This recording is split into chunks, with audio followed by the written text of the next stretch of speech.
gotta be a dad. Let's go.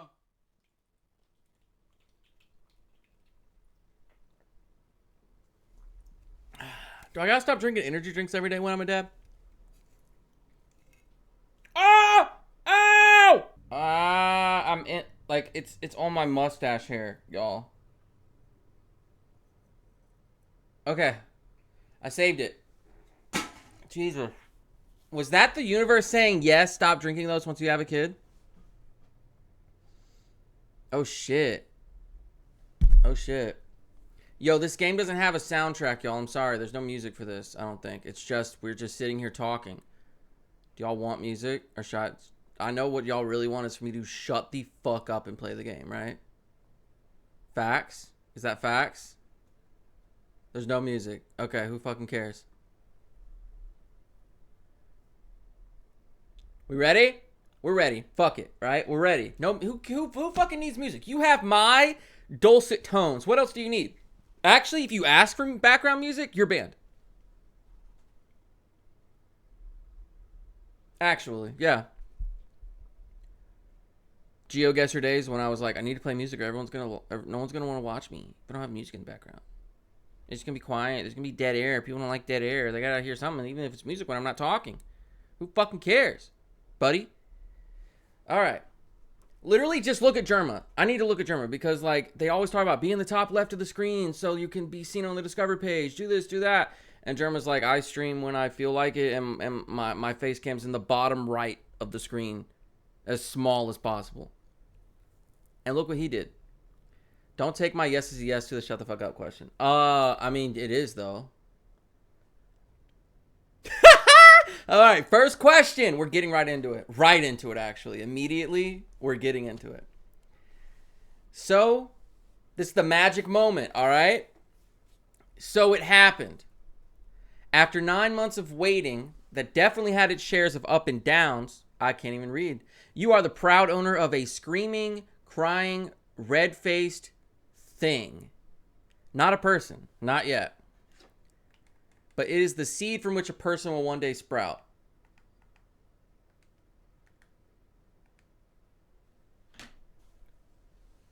Shortly after the chaos has ended. God, I'm shiny. I'm so sorry. Shortly after the chaos has ended and a first feeding has led into a first nap, you peek at the sleeping form wrapped in a heavy hospital blanket. It is utterly amazing that everything you've been planning, longing for, dreading, hoping, and fearing has culminated in 7.5 pounds of baby. You look at that hospital blanket encircling your offspring. What color is it? It's white. Like every hospital blanket, right? Pink like her nursery, blue like the sheets on his crib. Girls like pink and boys like blue. No. Shut up. We're never. Shut up. If they like that color, they like that color. That's fine. I'm not saying we're going to prevent a girl from liking pink, but this whole like forcing that onto people from the time they're kids, and then whenever someone like appeals to the same exact gender stereotypes just in a slightly alternate way, we go, whoa, where did that come from? That's crazy. No, it's not. You said girls like pink, boys like blue, girls like this, boys like that. Someone that wasn't born as that thing you said they are likes all the things that the other one likes, and they go, well, I guess I'm that. And you go, wait, no, shut up, fools. Anyway, yeah, we're not starting that shit from birth. That's crazy. Okay. I try to make my daughter not like pink. Can you guess her favorite color? Oh, your daughter's favorite color is pink. Her name on Reddit, her name on Roblox is like Harry fan. I know her favorite color is pink. I can just tell. And her hair is blonde. At least her Roblox character's hair is blonde. Blonde hair, loves Harry Styles. Your favorite color is pink. Every time. I can't tell and prefer to let chance decide. You know hospitals don't really give out different colored blankets based on baby gender, right? It's this one, because I worked in a hospital. Fair enough, but are you sure that there isn't a special color for the outfit on that freshly minted miniature human? I suppose my grandmother probably knitted her some pink booties.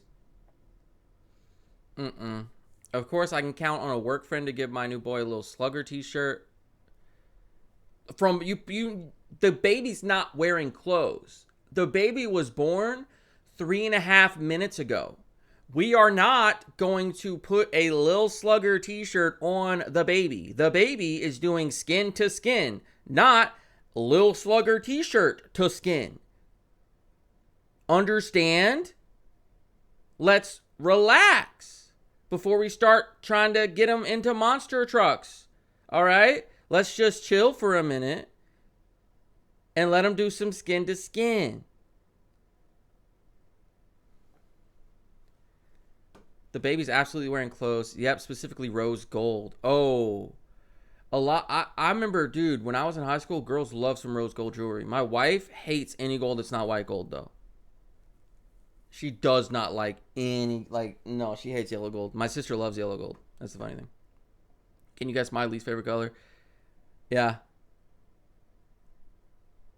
Skin to skin is base, though. That's just, that's going to be this whole stream, is just applying that type of fucking lingo and shit to, like, parenting in serious situations, huh? All right. Grandmother's not going to knit her pink booties. Grandmother might knit her something, right? My wife's mom can knit.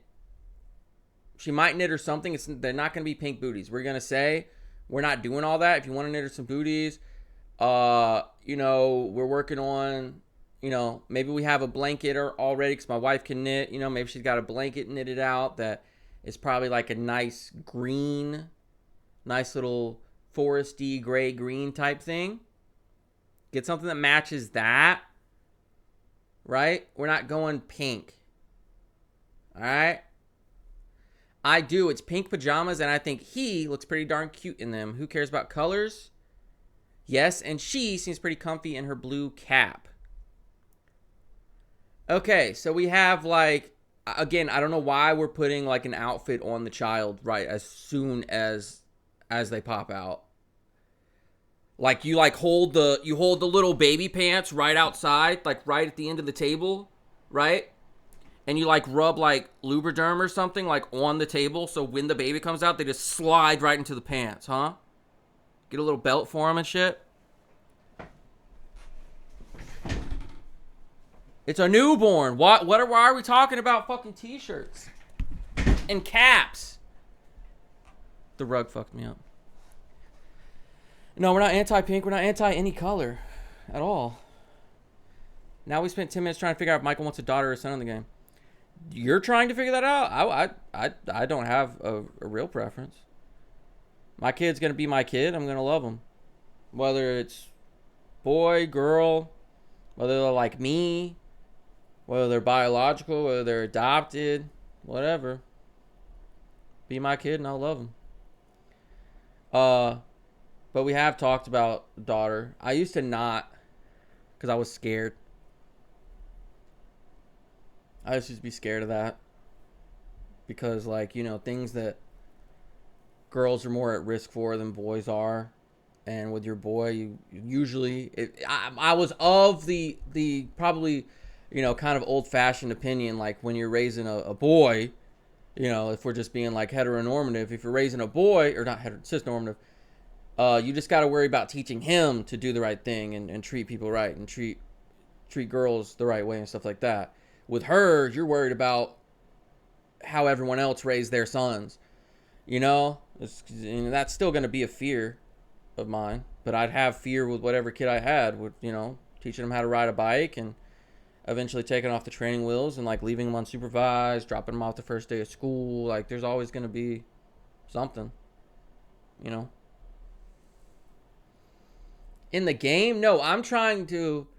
This isn't, I'm not picking answers based off of whether I want it to be boy or girl. The answers I'm picking are based off of, especially these first few, how much we're going to conform to gender. And I think that's what the quiz wants to know.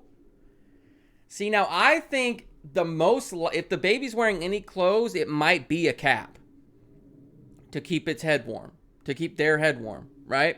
This thing's been saying it the whole time, you know what I mean? That's all I can think of. I wouldn't put full-ass, pajamas on a newborn baby. It'll be hard to guess how big those pajamas need to be. I don't have a work friend.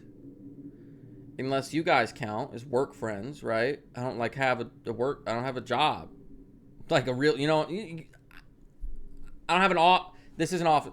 I don't go somewhere where there's other people and work with them.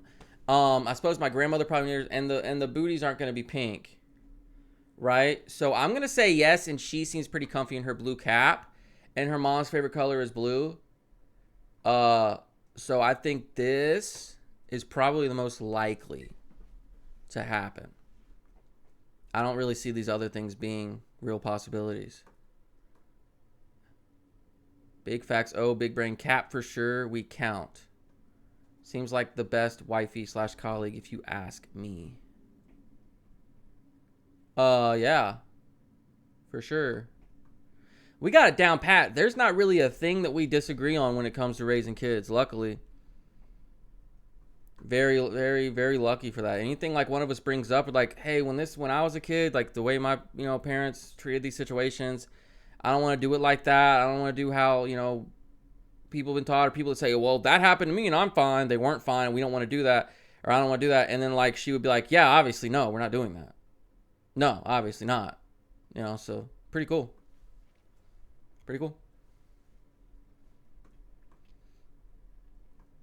I don't have a job. Is literally doing the job right now. Look, I'm on the spot here, man. All right, I thought y'all were gonna be under the next screen, but apparently it's like variable size. Also, though, here's what we need to do, and I know you guys are gonna be so mad, but this is gonna look better when I do it. Okay, sorry. Yawning. You decide to join your little one in slumber. You slide into blissful sleep and stay there for all of an hour before a high-pitched squawk rouses you. I missed those first 3 words, by the way. You stagger upright with a grumble and go to the tiny bed next to you. Eyes that look remarkably familiar stare back for a moment. Oh, if the baby opens their eyes and they're that like insane green gold gradient that my wife has, I might just like faint. Oh boy, that's gonna be a crazy moment. Eye reveal, that's gonna be wild. We need a sound alert from SpongeBob. What the fuck are you talking about? Literally, what the fuck are you talking about? Now, if this is Paramount copyright, I gotta be careful here. Oh, fuck off. The French voice, yeah. All right, what can you do to help get her? Okay, so a split second later, the little face scrunches up for another shout. You know it's not time for another feeding yet. How do I know that? What do you mean I know it's not? Maybe it is. What do you mean? I just know. No, you're not hungry. There's no way. There's no way you're hungry. What do you mean? Maybe they're hungry. What? What? What do you mean? All right. Let's see. You know it's not time for another feeding yet, so what can you do to help her get back to sleep? Sing a song, rock him around the clock, change the diaper just in case. And we could check the diaper. But again, I feel like the baby's probably just swaddled that first night. Like, do you put a diaper immediately on a newborn baby? I feel like there's a lot of skin to skin and like just like sort of swaddling. I don't feel like there's a lot of clothing being put on the baby the first night that they're born. I could see a diaper though. I could check the diaper. But I wouldn't just like, if I look at it and it's clean, why would I change it? Right? Like the verbiage there is throwing me off.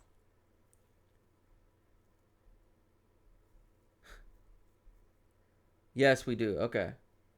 I guess, so they don't just like shit and piss all inside of the blanket that they're swaddled in. Okay. Cool. I understand. I get it. All right. Hey. All right.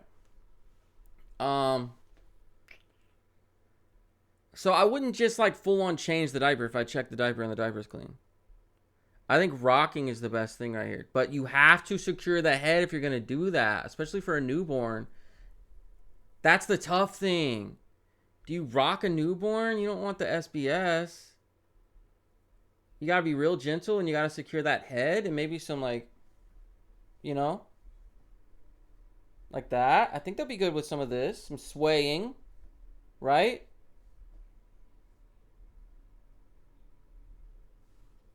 Hopefully they got a rocking style chair in the room. And I can just like that, you know what I mean? Diaper is like step 1. It's going to be what? Good form. You can rock them gently. Well, thank you. Yeah, I think I'm gonna go for rocking them. Because if I sing a song because I'm trying to keep them from shouting, which A, I don't want them to be upset. I want to help them out. I want them to get rest. But B, because mom's probably getting some sleep because mom's exhausted. You know, she don't need to wake up to baby about to start like shouting. You know what I mean? So why would I start singing? Let's just rock the baby. You know? Probably go sit down. Make sure they're like in a good spot. Just kind of, you know? Yeah, rock the baby. It's like the only choice. If it said check the diaper, sure. But I'm probably going to be rocking them and then like give a little sniff. You know what I mean? Like just, okay, you're good. Right? Excellent sway form. Thank you. Look, man, we're doing our best here. All right. You pick her up and begin that slow swaying motion, deeply ingrained in the DNA of all human beings. Apparently, it's deeply ingrained in my DNA, y'all. A. Just waiting to be triggered by the presence of a baby. We're all just born to have babies and rock them, is what this just said. That's our whole purpose. Back and forth as you pat her back. Maybe back pats, possibly. Maybe like rubs. I don't know, man. Baby skin is sensitive. You just got to be real careful. You could rub that shit clean off. You got to be so careful with a newborn baby. It works on your child and on you as well, so that you're barely able to place the dozing baby back in the plastic hospital bed before you yourself lapse into unconsciousness. I just like pass out on the floor. Put him down real quick. Just, you just hear like a hole in the ground.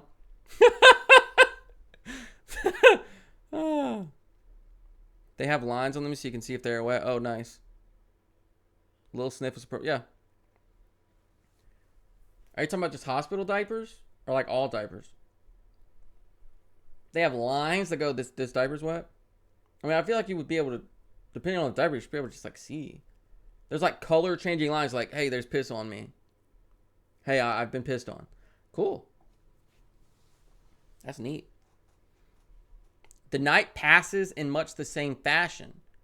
A blur of feeding, soothing, and tiny wet diapers that already seem a lot less cute than they were before you were wrapping them around a baby's hindquarters at 3 a.m. You sit bleary-eyed in the morning, feeding your child as you stare blankly at the wall. Oh, I'm doing the feeding? Are we bottle feeding? Because unless I got gynecomastia, ain't shit coming out of me. Ain't nothing coming out of these puppies. No. Even if I did have gynecomastia, would I lactate? Michael, shut the fuck up. Okay. There's a cheerful message left for you and your little lady on the room's small whiteboard by the night nurse. Wait. There's a cheerful message left for you and your little lady on the room's small whiteboard by the night nurse that catches your eye. It says, welcome to the world, baby. Baby ... Okay. Oh, I got to pick one of these or I got to say none of them? Not Felicia, not Denise. Probably not Elizabeth. Not Jennifer, not Fiorella. I don't think Caitlin either. Maybe Amanda, but I don't think so. Out of these options, I mean, look, So we got okay. I'm gonna say none of these. Everyone that's been together for a while has like a list, right? None of these are at the top of the list. So let's just say none of these.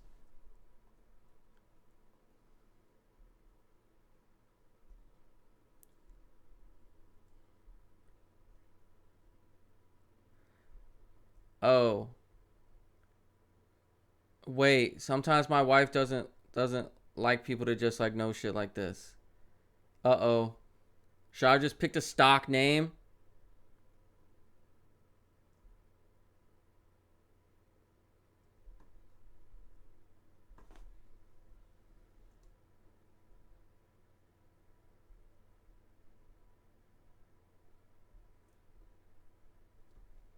What do we do? Emily? Emily's a nice name. It's a nice name. You can do it. It's okay. Okay. So, now you guys know this. If we have a girl, the plan is to name her Willow. And if Willow would ever have a nickname, what would it be? Ooh. I'd probably call her like Silo. She was being silly. Hey, Silo. Hey, Willow Billow. I'm just like dad. Wait, dad cosplays. It's like D&D. I'm playing D&D but for a dad right now. Hey, Silo. I'd probably just like call her Willow. Because everyone always wants to name a kid based off of what the nickname would be, and then they call the kid the nickname their entire life. I've met people that only have the nickname as their name. Like I've met an Abby before that was not Abigail. She was just like, my parents want to name me Abby. Like, why name them the full name if you're never gonna fucking call them that? She would have plenty of nicknames. Everyone I know has some kind of nickname. It just is what it is.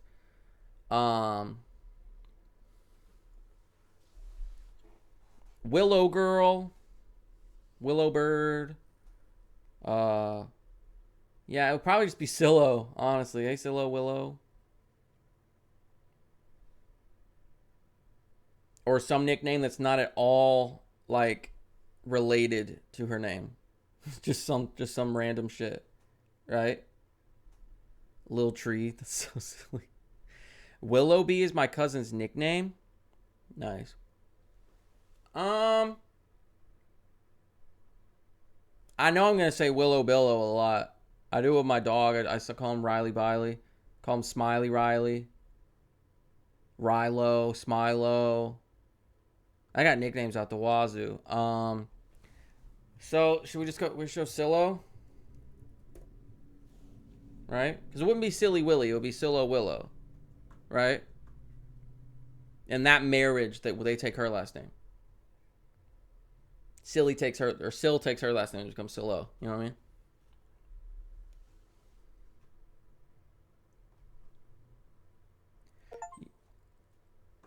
What?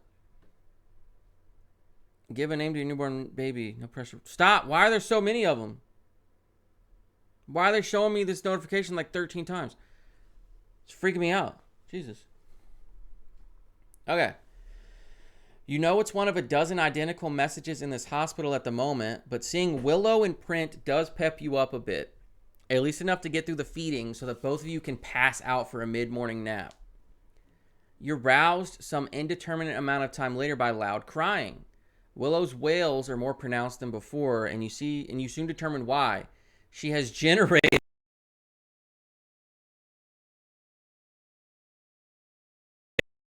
By the way, that's it's the name of my debut album with my ska band.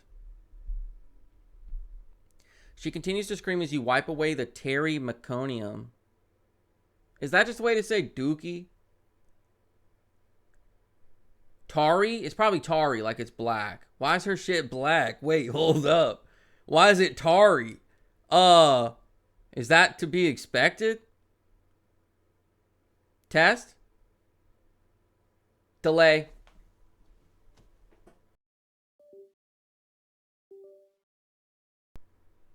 Test. We're good now. Yeah, the sound, sometimes the sound will just cut out and then it'll come back on a delay.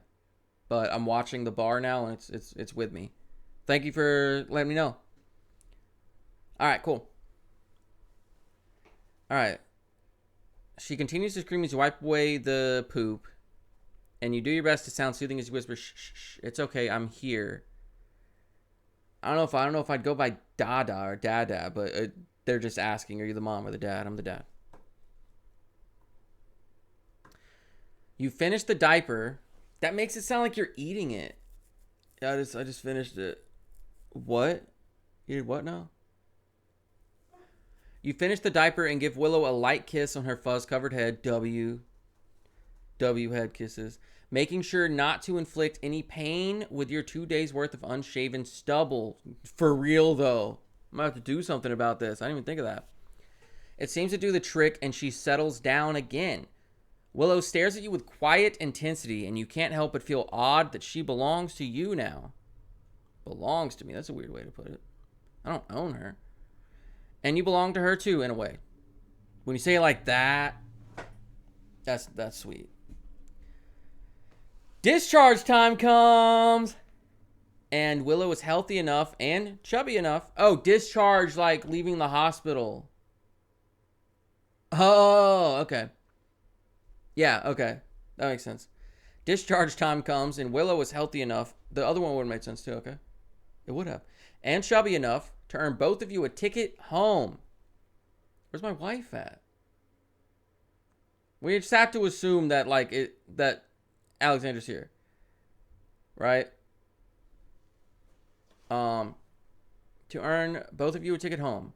You have to detach the car seat, unless they have to, like, keep mom there. I don't know. Let's go! Schrader's here. Schrader just subbed. Thank you for the sub, Schrader. Appreciate you, man. W. Schrader. Yo, what's up, brother, man? Just trying to see if I'd be a good dad. That's it. We just hanging out, doing parenting simulator. I got, like, a lot of notifications on the screen and stuff turned off, just so we can all read and whatnot. But I saw that pop up in chat. Appreciate the sub, man. W. Schrader. Nice to see you all here again. Just like old times. Okay, so you have detached the car seat from its base to bring inside, and your new arrival is dozing inside a mass of straps and padding. On the TV, the last of the mandatory parenting videos is drawn to a close, leaving the room eerily quiet. Oh, I gotta watch myself during the mandatory parenting videos. I'm gonna try to be funny. Aren't I? I'm also gonna have like extra questions, make sure we're doing everything safely, and like make sure like, oh, so you mean this and then do this? But there's gonna be sometimes I'm like, when I don't know, I can just, even in the serious situation like that, I don't know if I could trust myself to not just make some stupid ass joke, right? Yes, it's not a stream moment. I don't need commentary. Look, dude. I feel like I'd say something silly. I don't know. Like they give some instruction. Okay, but what if I did this? Yeah? Oh, okay.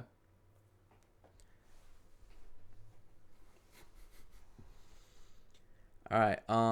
No stupid dad jokes like, so we just strap him to the top of the car, like nothing dumb like that, but no caveman humor. But I don't know. I don't know. I just don't know if I wouldn't. I swear to y'all, Michael would. That's what I'm saying. Like, I can't think of an example because I haven't watched a mandatory parenting video, but I'd find something to joke about.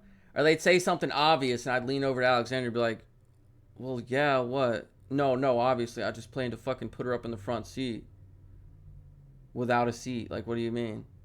I would say, like, probably just, like, whisper something, some smart-ass shit to her like that. I'd be like, oh, you just revved your engine on the way to the next speed bump that's in 10 feet, you dumbass. I hope your chassis falls out and drags all the way home. Thank you for using my neighborhood as a thoroughfare. Y'all hear that bullshit? If I ruled the world, mufflers would be absolutely mandatory in every district of the fucking planet that has cars. And if you don't have a muffler, you're going to jail. It's jail time. I don't care.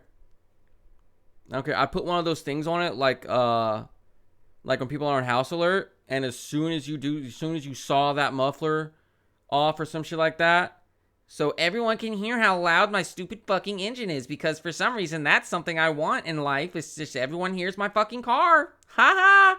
Why? Why do you care about that? Why do you go through the effort of making your car loud and stupid?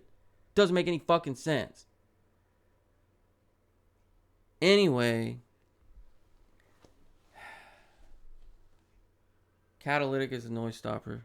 Oh, sorry. I don't know cars. Whatever it is, it has to stay, or you're getting arrested. On my planet, if I ever rule the world, that is mandatory. All right? I'll have advisors tell me what part of the car is which. I'll be like, what's the one that makes it not sound like a fucking lawnmower? What is that one? What's the one that makes it not sound like a lawnmower trying to eat a full Stouffer's lasagna with a side of rocks? As soon as they touch it, you understand? There has to be like a key code. You have to call the government. The mechanic has to call the government. It's different every time. All right, what's the code so I can fix this guy's car? If you touch it before that, jail. Or it just fucking explodes. We don't need you.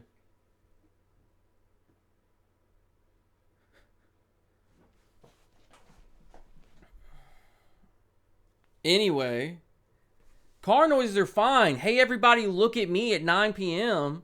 It's not 9, but like, hey, everyone.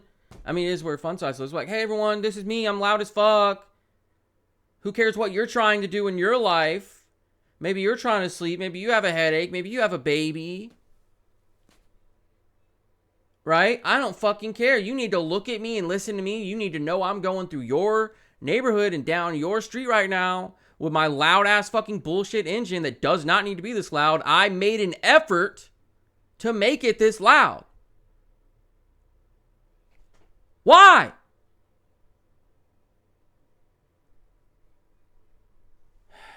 Jesus.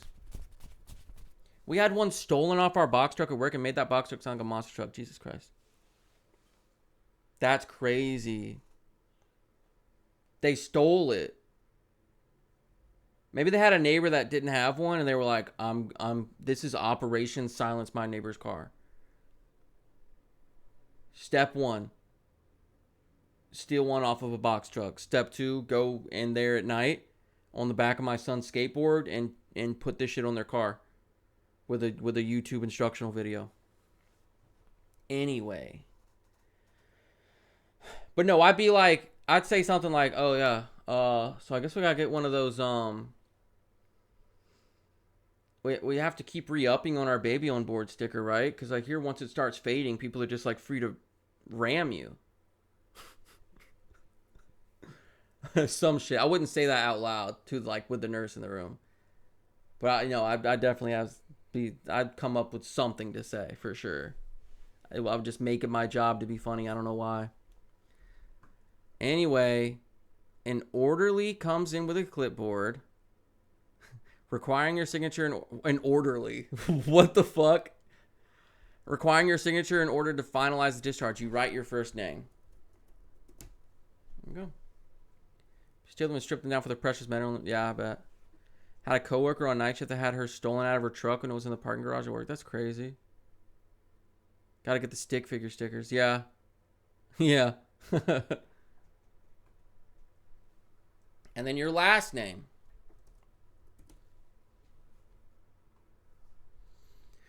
That's it. You secure the car seat, load up your various baby paraphernalia, and depart from Willow's place of birth. It will be great to introduce Willow to her new home.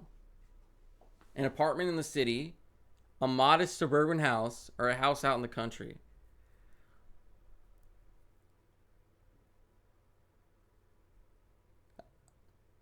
I don't know if you can tell by the lining on my closet door, but we don't live in any of those. And we live like right on the line, really, like out in the area we are. it's like the line is very blurred between like what's rural and what's suburbs, right? The only clearly defined thing is where like downtown is because it looks like a city, right? No, you would save that stupid shit for me. So everyone knows I'll live in your own country all day long. I don't know about out in the country, but like the more rural part of the place we live, if we got a house. But that's where our suburbs are. That's what I'm saying. Like we have like rural suburbs. It's like it's a weird thing. Hmm.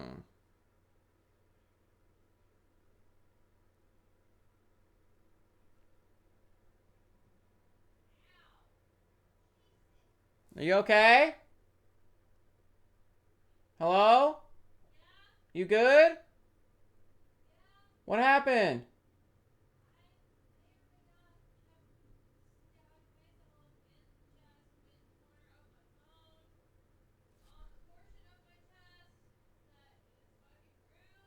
Ow. I can't really help her with that. She accidentally like hit a bruise with her phone. It's not really something I can help her out with. Ouch. That just sucks. I don't know. House out in the country, like if like when you say out in the country compared to like suburban house, that feels like you're saying there's not a lot around you. You know what I mean? That feels like it's not in some kind of neighborhood. They're like you're far away from things. I need to be close to things. Right? When my wife has weird cravings, um when if there's an emergency we need to get to the hospital, something like that. I mean, house out in the country is nice, but on top of the fact that like suburbs and rural area are very blurred where I live, and also just like closer to services, I would probably go with the suburban house. As long as we don't have some like asshole HOA. Yes, sir. 10 to 20-minute drive from town. 20 minutes from town, heart. Why is everyone saying that? Wait, why are y'all saying that like in unison? Is that in a song? Or are we all just like in agreement? Or are we not in agreement? Y'all, I don't know. I'm just gonna say modest suburban house. I think.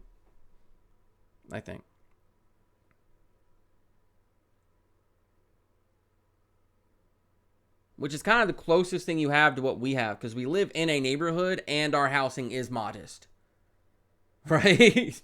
So, you know, she might be coming home here. You know, if we're still living here when that happens. I live 20 minutes from town. Is why I said okay. It's enough privacy but close needs. I think they're just started stating their living conditions. LOL. Ouch. Oh, I feel you. Your lawn is the size of a postage stamp, but at least we got a fenced-in backyard for Riley. But at least the fenced-in backyard will give her a safe place to play, and she's sure to find some friends among the 30 other near identical houses in your subdivision, right? I mean, I don't think she's looking for friends at 5 seconds old, but yeah, sure. Whenever she's ready. If this is where she's growing up, yeah.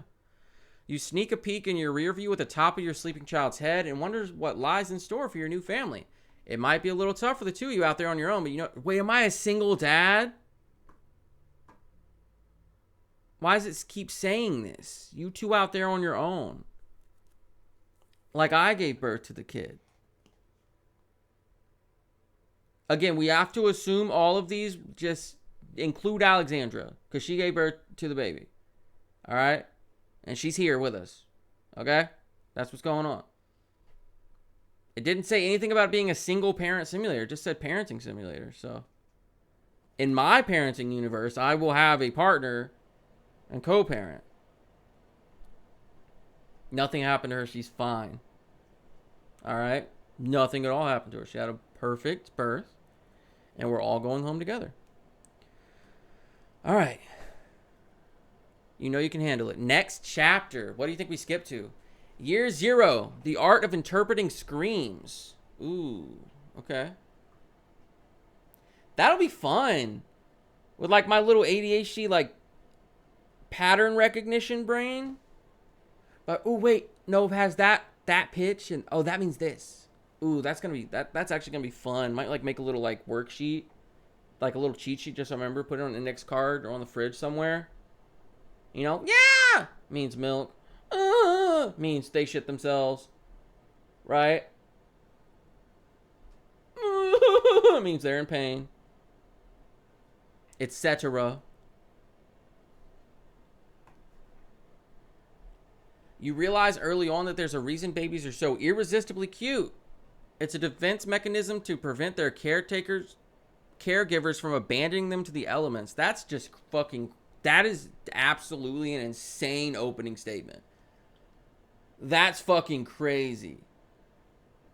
That's crazy. That's like when you get those weirdo parents all in a room and like, haha, we all hate our kids actually, right? Like, yeah? Wait, like, no, wait, like we hate our kids, right? Like we hate them. No, I love my kid. What are you talking about? Ooh, it's true though. No, but like when we were at the fucking water park, there were some dick parents at the water park, man. It's like, do you take your kids to the water park for them or you? I know for both, it should be. But like, you know, if they were in an area of the water park where like the kids weren't having a lot of fun, weren't very stimulated, you know, or they had questions, they'd run over.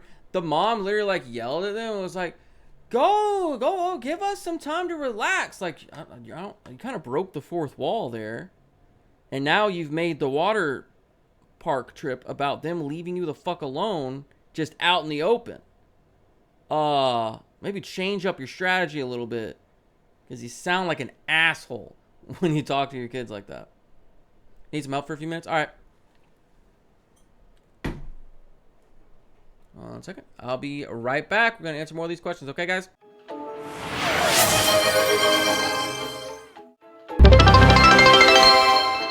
Hey. Yo, Schrader went fucking bonkers on the BRB screen. Made me forget all about the fact that I just slammed my fucking finger in my office door. What the hell? Bro gifted 500 bits and 10 subs. Did I get that right? That's awesome, man. I really appreciate the support. Thank you. Thank you for believing in me, as you say. I really think that's awesome. Speaking of believing in people, let's believe in dad, believe in kid. Let's see. No, but some of those water park parents were dicks. They made it all about them and their relaxation. That's like, y'all deserve that, but also like being a dick to a kid because they're a kid is just crazy, you know? Especially if it's your kid. Like, come on now. Where's the love? All right. Anyway, so all that to say, this first sentence is insanity. Insanity.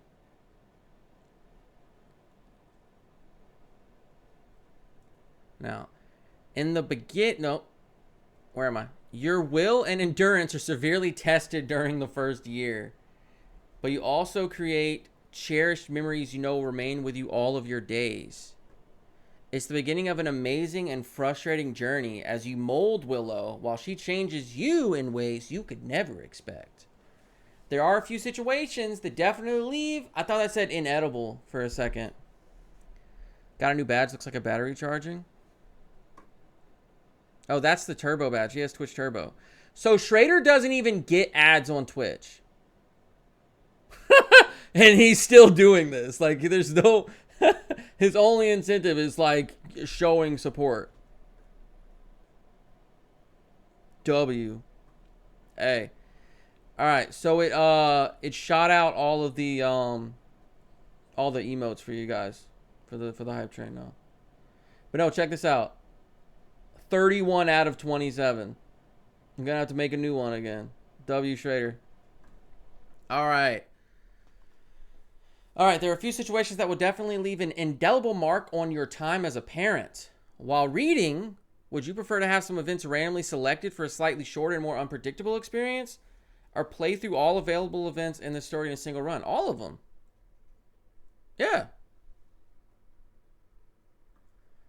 Oh my god, there's so much. The sedan. Oh my god, are we still driving around in my fucking, I forgot what car I had. What is it called? It's the one, Altima. I have a 2007 Altima. I don't think that's, like, for a kid. we'd probably have an SUV. But anyway, the sedan departs from your driveway, supporting good people. Oh, thank you, man. I try. The sedan departs from your driveway and in the process nearly collides with a minivan trying to pull in. Oh my God. Oh my God. Right away? Are you kidding? You check the fridge and make sure there's a fresh supply of cold drinks. Put a smile on your face and wait at the door for the next wave of visitors. Ain't y'all visit us in the hospital, bro? Can we have some time alone at home now? Like, we were at the hospital for 4 fucking days. You know what I mean? Can we just, like, chill at the house? We're not going to get a chance to do that, are we, babe?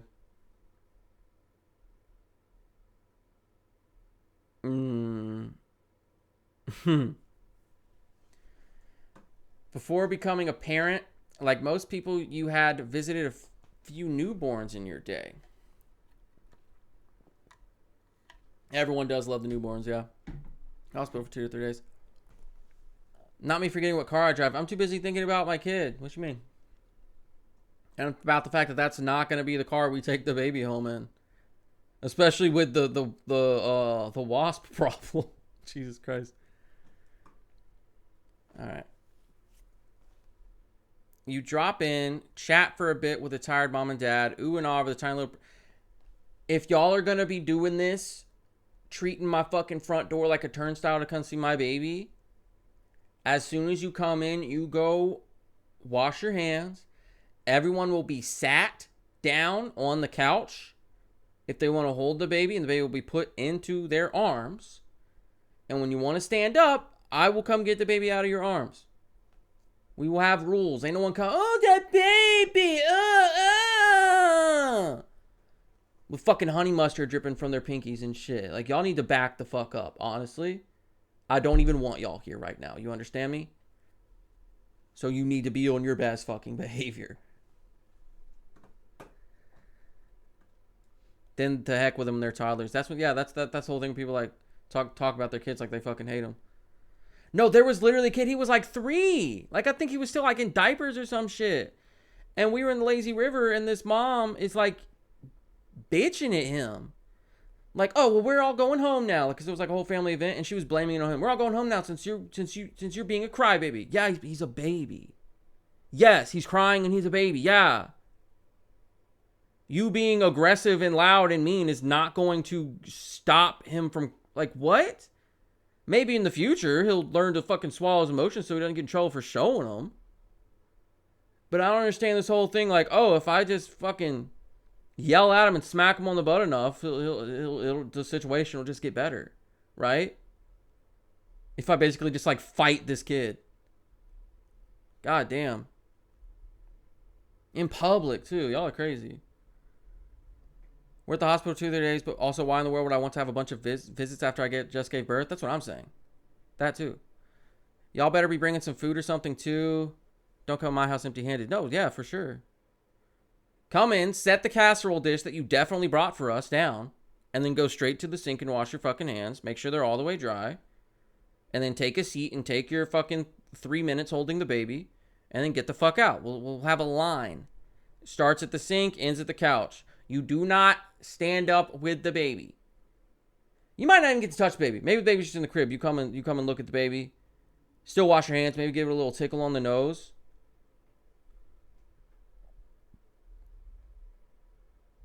Johnny, chill.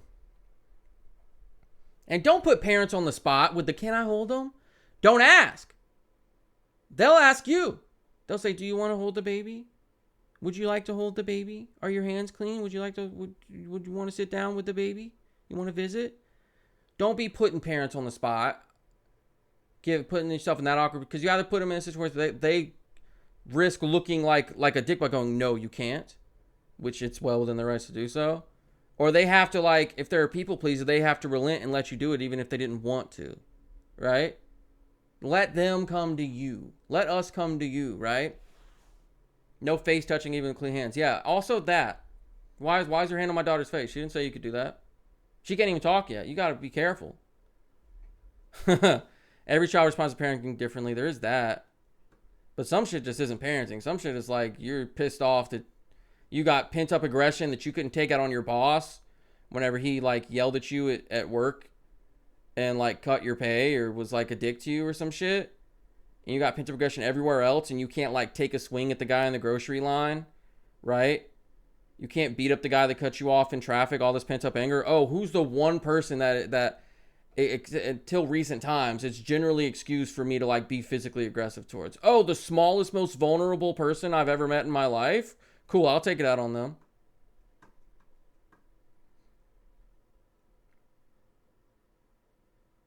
Get help, y'all. Yo. All right, anyway. See this. Anybody kiss my baby, they're done for it? Without asking, they just like lean their whole ass big fucking head in the crib, trying to break the fucking thing and try to kiss the baby. You can kiss my foot. I will just like instinctively know how to roundhouse kick. I don't know. Set the boundaries for the birth. That's what we did. We told everyone to come and visit after we had 1 week all together, then welcome visitors. I feel you. That's a good way to do it. That's a good way to do it. All right. Before becoming a parent, oh, we already did that one. What you never really consider is that while you were doing that, so was everyone else that they knew. Suffice to say, you're realizing it now. The arriving vehicle is Sharon, one of your co-workers. What? Is that the first vehicle?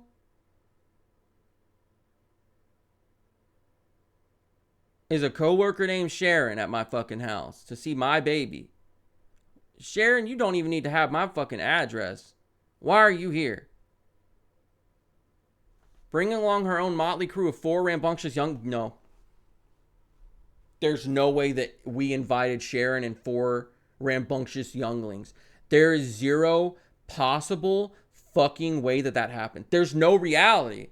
You know, like string theory, even if string theory is real, that's the one exception, is the potential dimension where we invited Sharon, the coworker, with 4 rambunctious younglings into our house when our baby was just born 3 days ago. I'll look out the fucking blind, see it's Sharon and her kids, won't answer the door. I'll call the cops. How does Sharon know my fucking address? What is this? What's your reaction when they pile the car and come to your door? Let's see. I greet them warmly. It's great to have someone to talk to who can, talk back. I welcome them, but make sure to have hand sanitizer at the ready. A couple of those kids look a trifle snotty. Not just hand sanitizer. No. You shine the light on the hand sanitizer, there's still little muck bits on the hand. Full on soap and water, thorough cleaning. Okay? We'll have a sign up. I sigh, then put on my game face and go through the motions. I conjure up some fake cough, try to scare... Only option. That's the only option. If there's a door between us, I have so much more power in this situation. I can just not answer it. It's tougher as a people pleaser, like when you're in like a one-on-one conversation to like tell someone no, but if there's a door between us, I can just act like I'm not fucking here. Wait, is Sharon just showing up unannounced? Because that's fucking insane. No, I would say Alexandra's not feeling well. I'll say mom's not feeling well, and if, she can't be in the same room as the baby right now, then like we're not going to let anyone else do that either or something. Or I just wouldn't answer. Like dead ass, you can just assume that we're asleep in bed and go the fuck away. Why did you show up unannounced with 4 fucking 6-year-olds? Why are Sharon and the quadruplets at my fucking house? This is ridiculous. I might answer the door with a baseball bat over my shoulder, honestly. Like, hey, what do you want? No should be an option, yeah. Mom just started a feeding. We can arrange another time. Yeah, that's another one. Unannounced is crazy. Especially, like, you're not even a family member. You're just a coworker named Sharon? No. I'll cough on you. Get out. Leave. Immediately. I better never see your car in my neighborhood again. I don't even want to see you in traffic on accident. Take a different route to work, Sharon. From now on. Move cubicles. Quit. Get another job.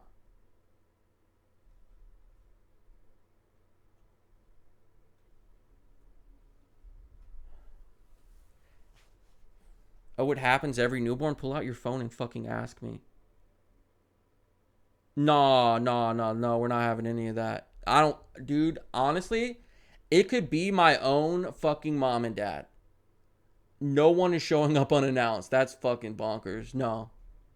You will be turned away. There's no, this is not the fucking 50s. We have phones, y'all. We have cell phones. You can send a text if you don't want to call me. Can we come over? And you will get a text back. No.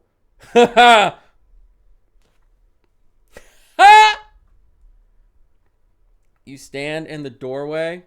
OMG, I'm a fast reader. The next question is crazy. You stand in the doorway doing your best to look run down and weak, which isn't hard given your overall level of exhaustion between Willow and the barrage of visitors. Okay, so we've already had visitors.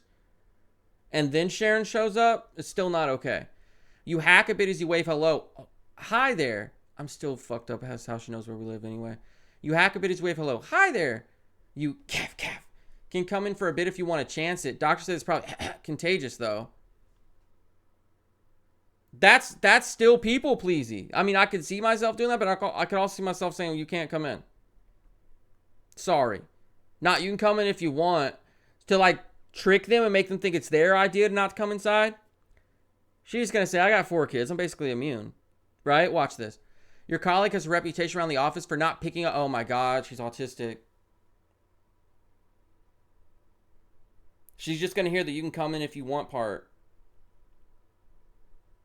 Oh, this is a tough conversation. ADHD conflict averse versus autism social cue not recognizing. Oh, we're not going to get anywhere.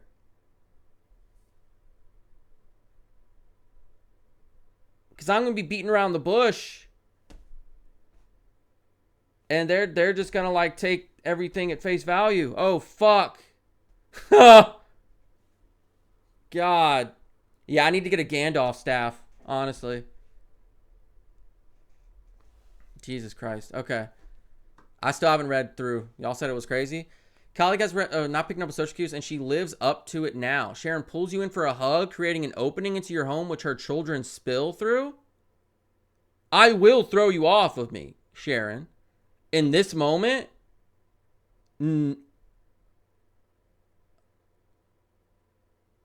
this is why you don't answer the door. Or if you do, you slip out and like close it behind you. Willow washes with wide eyes as the kids examine baby. They're touching my shit. They're touching her toys. Sprawl onto chairs and generally make themselves at home. The youngest, a pale waif who looks no more than 3, turns her wide eyes to you and asks if she can give baby Willow a big baby squeeze hug.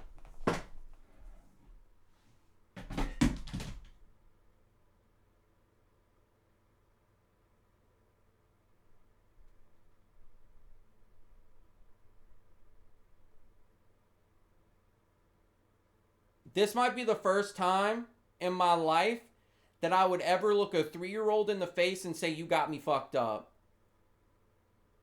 There ain't no way. There is no way. And honestly, if I did answer the door, I'd make sure the baby was out of view. Baby's off in the other room. Y'all can't just like poke your head in and see, oh, she looks fine. You sure I can't come? No, fuck off. Actually. Oh, Sharon and her kids. Oh, boy. Oh, Sharon. I'm going to get you fired, Sharon. Sharon, I'm getting you fired. You're going to get fired. I'll plant something in your fucking cubicle. I don't care. You're done. You're done. You hear me?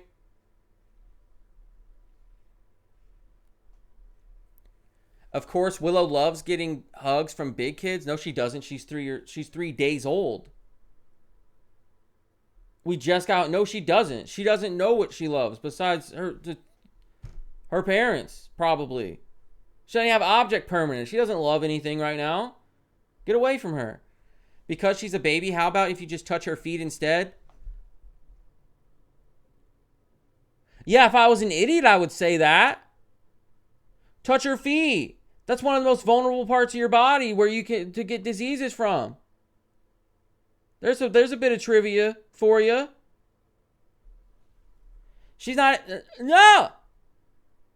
We still got it. We still have an appointment in a few days to go get her all her shots. She didn't get them all yet. They couldn't give them all at one time at the hospital. They gave her enough that we could go home, and she still got to go get her fucking Tdap or whatever. The fuck? You're not touching my kid's foot with your nasty little fucking 3-year-old fingernails that got boogers underneath them? And those little flavorless Cheetos? The dust? No. No. I would look Sharon dead in her face, like, oh, Sharon, by the way, I actually, we plan on raising our kid clearly better than you raised yours. So, like, none of this is okay and you need to leave. Don't make me, dude, no. When the conflict averse person finally, like, gets assertive and it's just like, mean as fuck. Because okay, just to be safe, why don't you blow her a kiss? No. Air particles. No. That would be a hard pass, kid. You look like a paragon of pestilence. That's not fair. I wouldn't say it like that, but I would tell them no. Even on the blow a kiss. Are they like, what kind of blow her a kiss? I'd be like, Because, you know, a kid would be like, and literally like sling spit all over my kid. No. Look. We're just going to say I didn't say it exactly like this. But, like, this is the only, like, that's not even fair. Because now it's going to be like, oh, in the canon, because there's quotations, you called this child a paragon of pestilence. And then they asked their mom what that meant. And then started crying. Like, what? Test.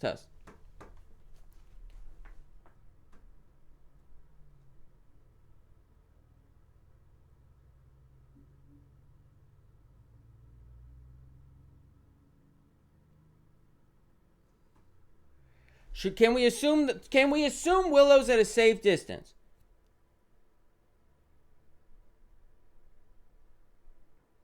No, fuck it. I'm going full on. No. I'm not. We're not. No. If I have to say this, I will actually. No, fuck you.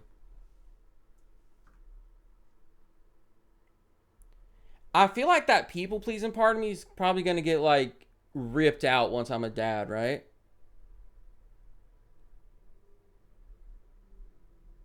There's no way that it's going to like last in a fight against the two, right?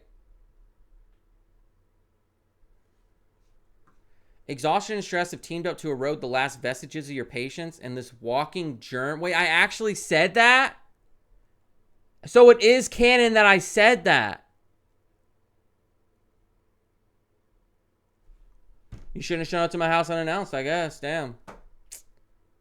Hey. Huh. Walking germ factory looking to infect little Willow with her cooties is just the last straw.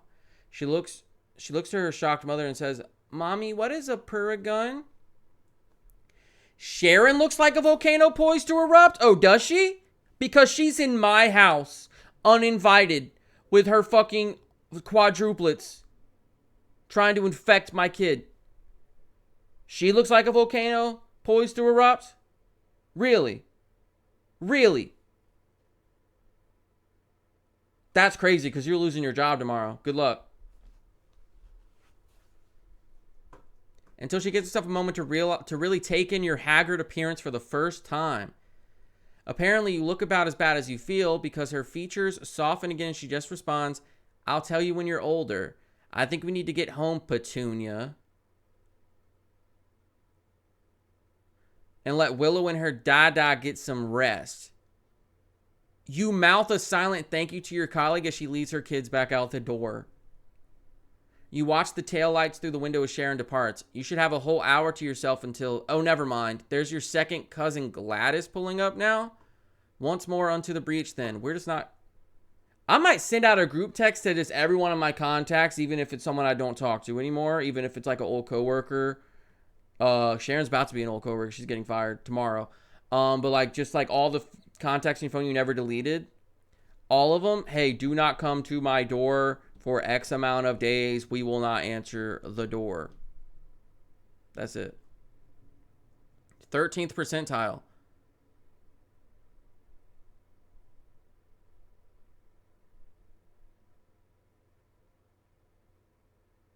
Okay, so I was in the top 87% of people. So most people said this.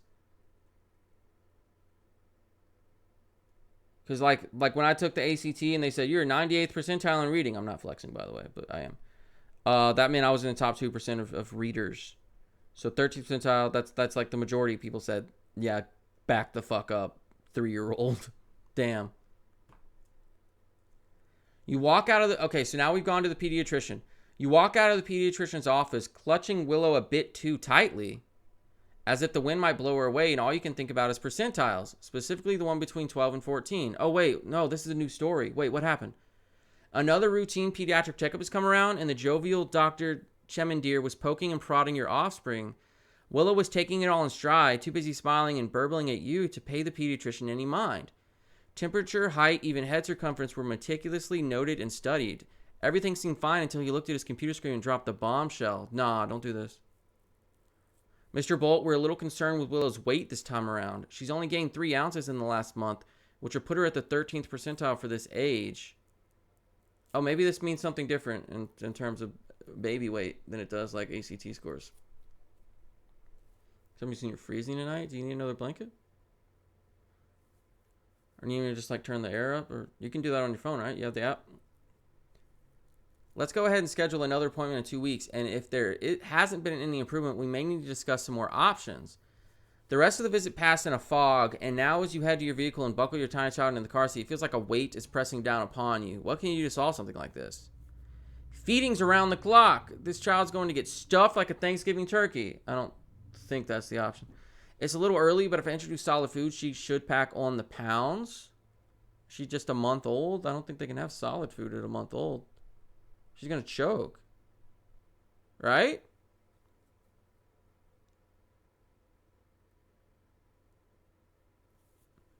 Chimandir is always overreacting about something. I'm going to keep on like everything's normal because it is. I'm not. It's not the third one. He's a fucking doctor.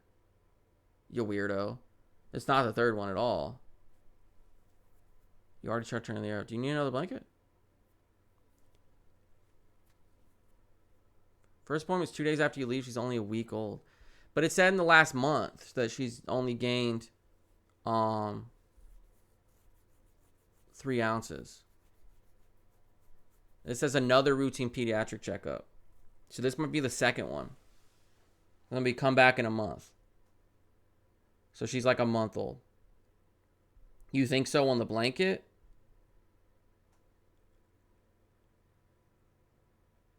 I mean, I wouldn't like freak out about it, but I would definitely like be concerned. I'm not going to carry on like everything's normal. I don't know. This is tough because all these seem like they might not be the right response. Yes to the blanket. Okay. I'll be right back, guys. Okay. What's the doctor saying we should do? Because all he says is schedule another appointment. And if there's no improvement, we may need to discuss some more options. But the doctor hasn't told me what I need to do. So why it's asking me, what can you do to solve something like this? Well, follow the doctor's orders. But all the doctor said was set another appointment. You know what I mean?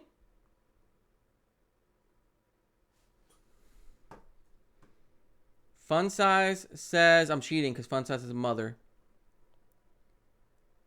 Feedings around the clock. They stress about the baby's weight. Okay.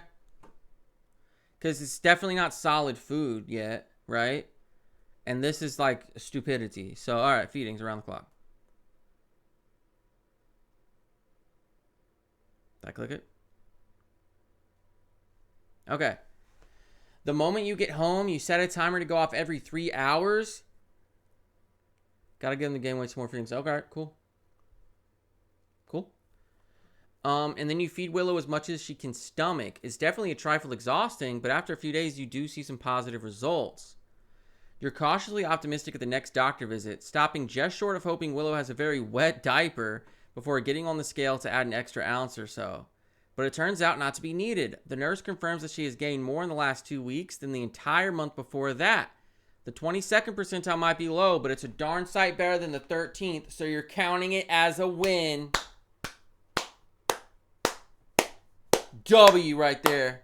Yeah, that counts as a dub. Hey, she moved up 9 spots in 2 weeks. Hell yeah. W, bro. We putting the W in Willow. 2 W's.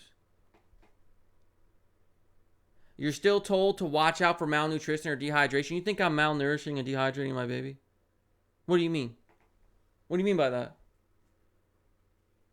But it's something of an anticlimax compared to what you dreaded you might hear. Yeah, for sure. Dr. Chemendir smiles and gives you a knowing nod.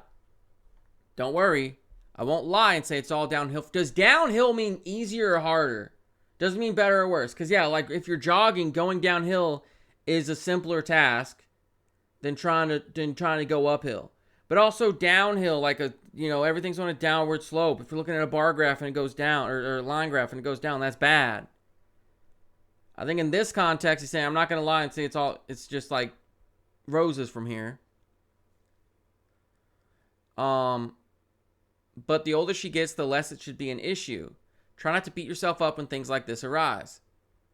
You look from the doctor to your child, who's trying to scooch off the examining table while you struggle with those interminable onesie snaps. I hope so. I'll be glad when Willow finally gets a little older and stops making me worried for her safety every minute. No, you won't. Because then you'll be like, oh, where'd the time go? She was just a little baby. She was just a little baby. Oh.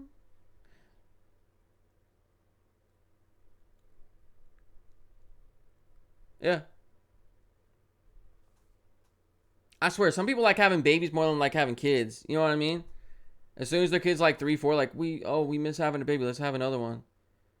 They just miss that, and then they have a baby, and it's like the best, cutest little thing ever. And then like the baby gets older, and they're like, okay, time for another one. Like some people do it, like I think Schrader said they did it from like a strategic point of view, but some people like literally just like they find out. It took them until they were actually parents to find out, oh shit, I just wanted a baby. Oh no. It's like the people that get, it's like the little kids that get puppies for Christmas and they realize, oh no, I just wanted like a cute little puppy. You're telling me this is like there's like a whole ass like living animal with like needs and shit. And I have all these responsibilities now. Yikes, bro. All right. There's something about the doctor's knowing silent smile after that comment that unnerves you as you depart. Why would it unnerve me?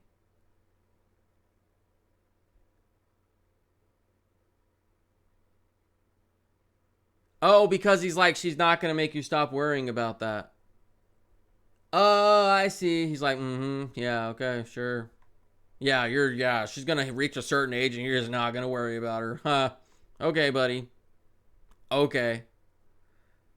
Sleep struggles. Everyone warned you beforehand. Sleep now, they said with malicious glee.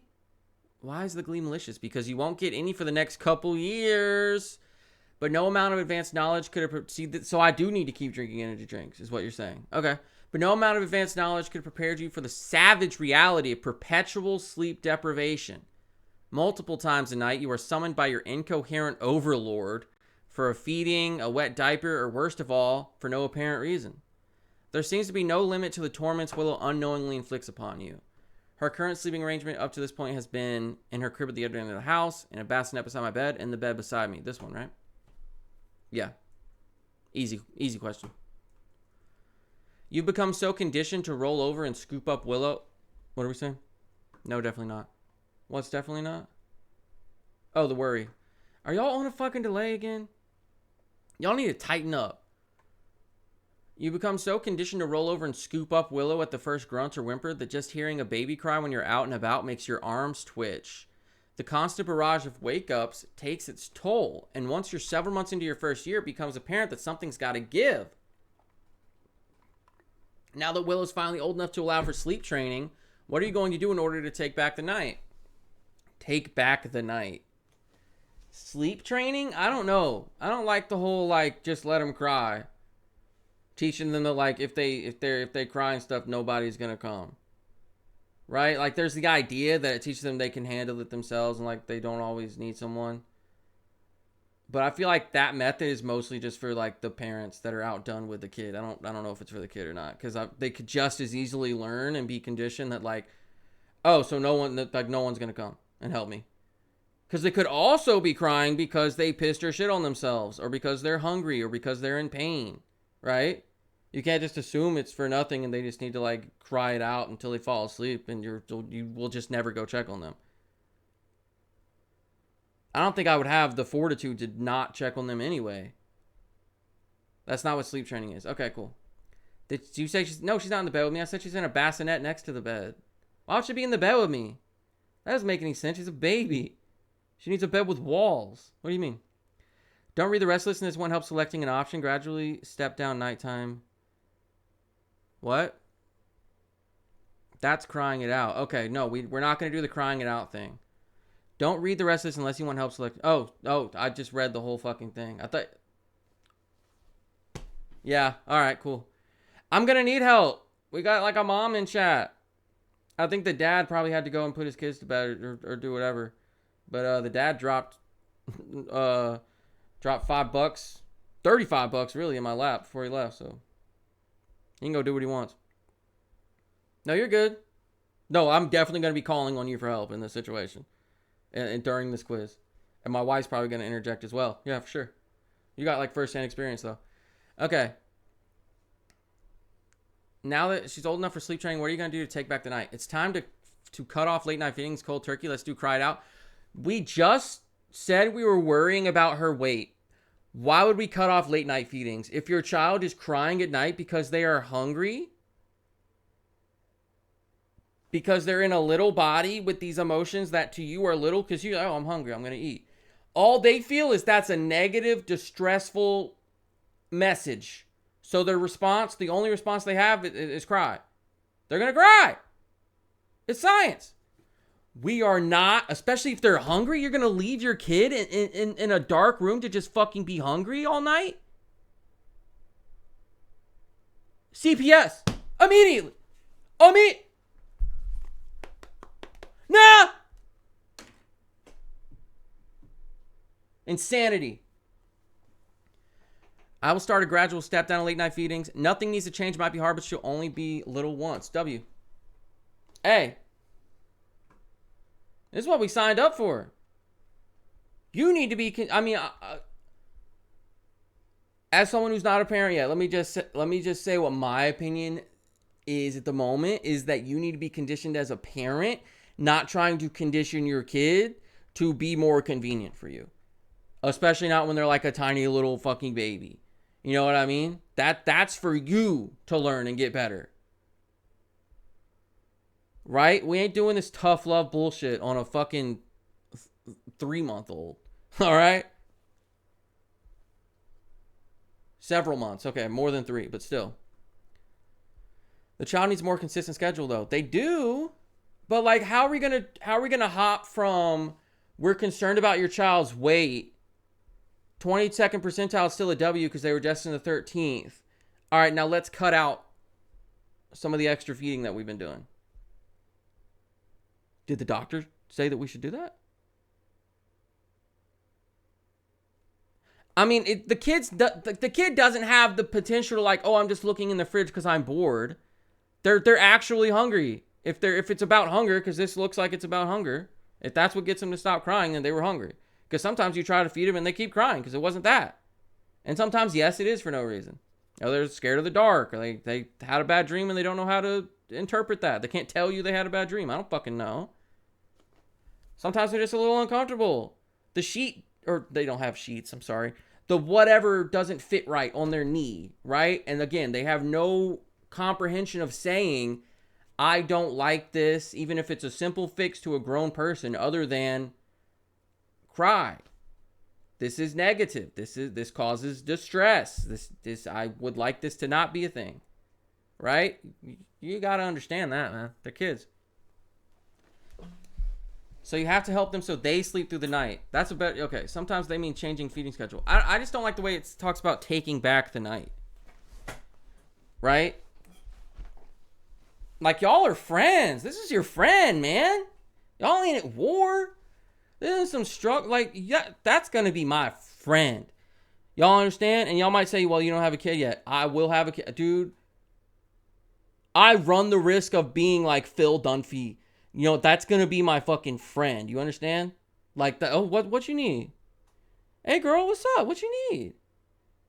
What you doing? Why are you being like that? What is it?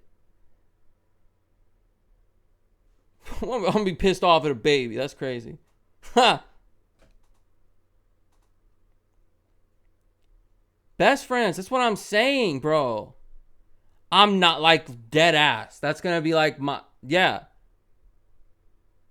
Dead ass. Fitted sheets, yeah. But not like on top of them.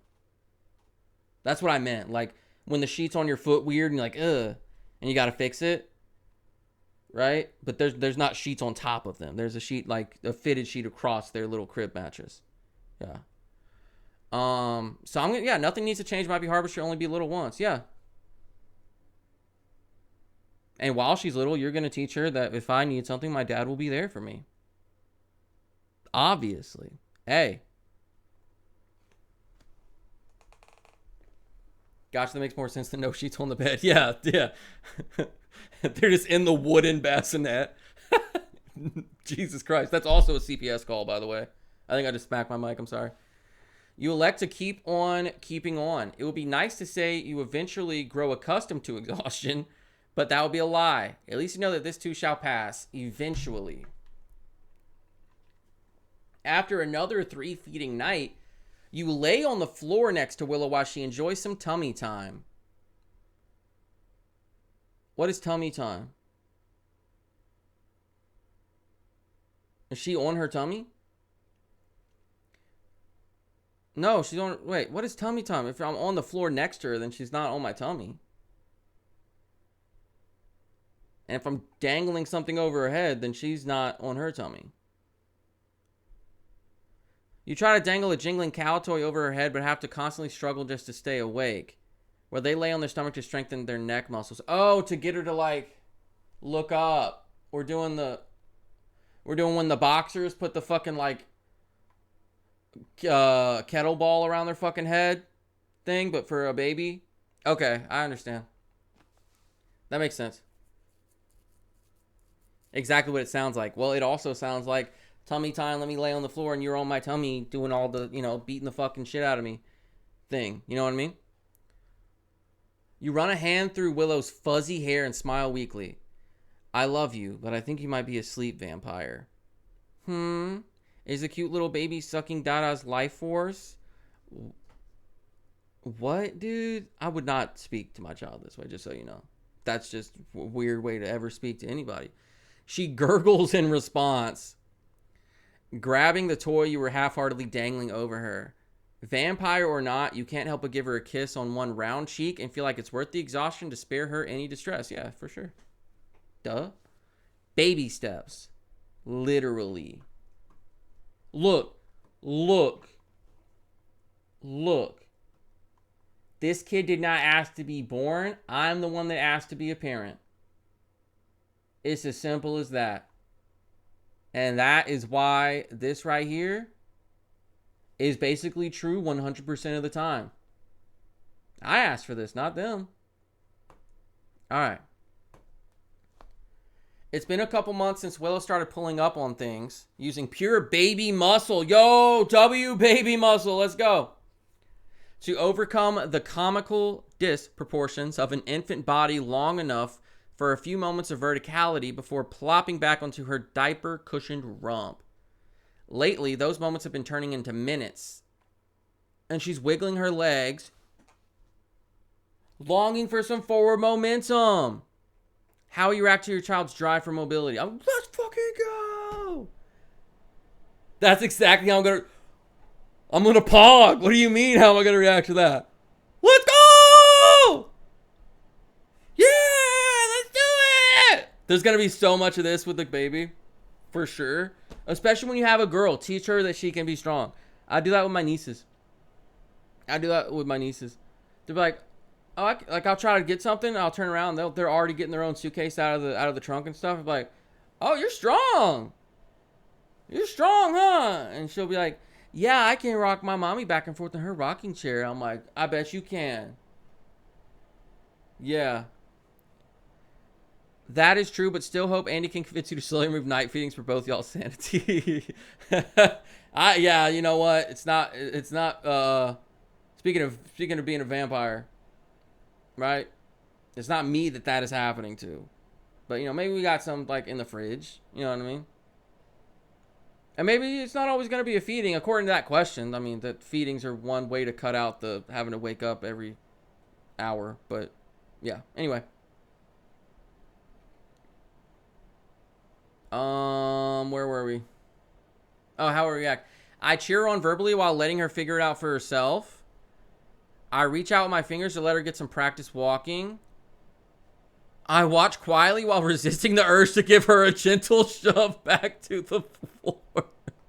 Willow is growing up too fast. That's crazy. That is fucking crazy. I take this last opportunity to move everything out of value onto a higher shelf. That would involve moving your eyes away from the baby while the baby might be about to take their first steps. I don't think we're going to be doing that. I think the eyes are going to be glued to the baby. And it's not going to be everything of value. It's going to be like things that the baby can get hurt on, which should obviously already be out of the way.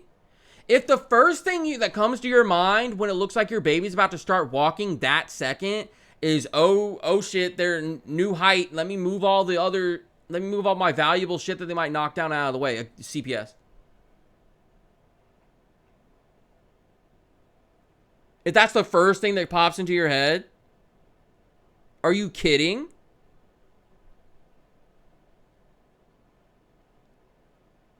L parent.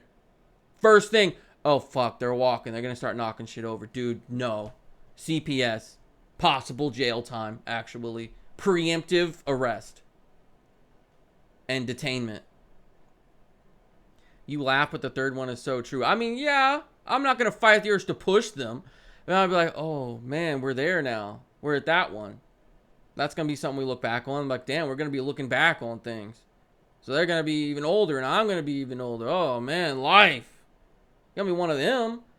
But I could be like, and ain't going to be no fucking, like, Munchausen by proxy shit or whatever.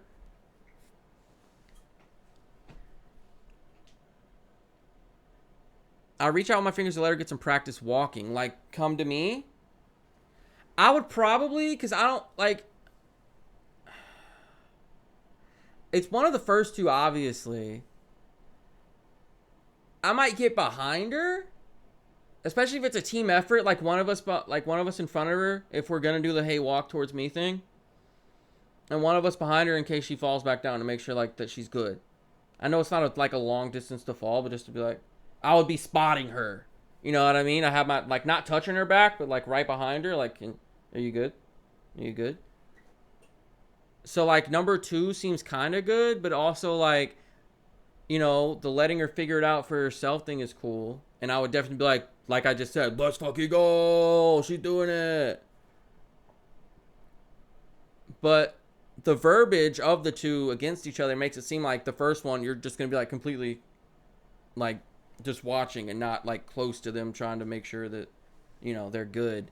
So I kind of want to say number 2 just because of the way my brain has warped the language here.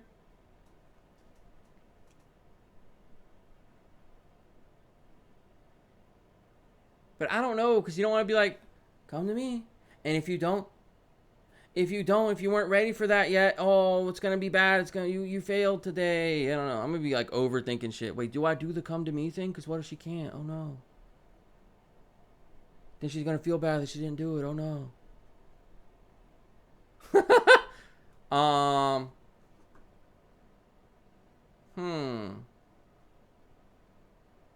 Oh, this is tough.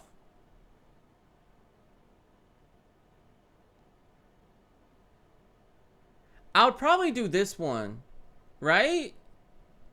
I mean, at some point you do kind of have to move on to this. Like, you can't just be like, they're gonna figure it all out on their own, because the next thing you know, you have like a 2-year-old that doesn't usually walk. They don't walk around normally, and they they don't speak very well. You know what I mean? I mean, they're still 2, but like they should have, you know what I mean? Like the ones where it's like, no, they're a baby, just like, and you keep passing it off because like they're young, and the next thing you know, they're like 2 and they're like behind. So you will have to do this at some point. But I think like at first, I'd probably just be like, what are you up to? What are you doing? Hey, look at this. Hell yeah. But if it, wait, hold up. Okay, let me reread it though. So she's been doing this. Lately, the moments have been turning into minutes. So she's like standing up for minutes at a time. And she's wiggling her legs, longing for some forward momentum. So she wants to walk. So I don't really have to put my fingers out and like get her to come to me.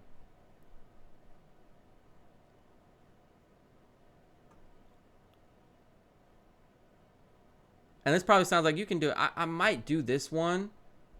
Okay, Fun Size says second one. That's what I think, but the way I'm thinking about reaching my fingers out, like I said, it would be like Alexandra in front of her and me behind her, like spotting her. That's the way that my fingers would be out. It's like, oh, you're about to fall? Okay, I got you. You know what I mean? Gotta give her something to walk towards. There is that as well.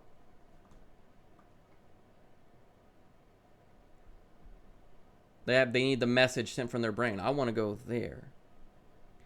While there is a school of thought that this may delay actual walking, since it doesn't allow for the development of proper balance, you just can't help but step in when your little one needs a hand. Well, I didn't like hold her. Is this what it's saying? I was holding her while she was doing it? That's not what I was trying to do. I was just trying to spot. I can't go back. Fuck. Willow grasps your digits and is off to the races. Oh, like holds my hands and starts walking. We're doing the little thing. We're doing a little... Oh, like come with me. And I'm walking backwards or whatever. I completely misunderstood. Holding your finger while walking is what I did. So you knew exactly what was being said. Yeah, I did not. Damn. But that's still a good one. That's just not what I meant. But that's still fine. And again, she's just starting. We will move to taking the training wheels off. I'll still spot her. I'm not gonna be like just sitting on the couch like, all right, walk. Yeah, you can do it. Just get up and walk. Like what? Okay, Willow. Yeah, can't help but step in when the little one needs a hand. Yeah, no, that's me. Willow grasps your digits and is off to the races, zooming about the house while your back cries out over the injustice of being hunched over for so long. Facts. Still, the smile on her face is worth any amount of pain. Yo! W.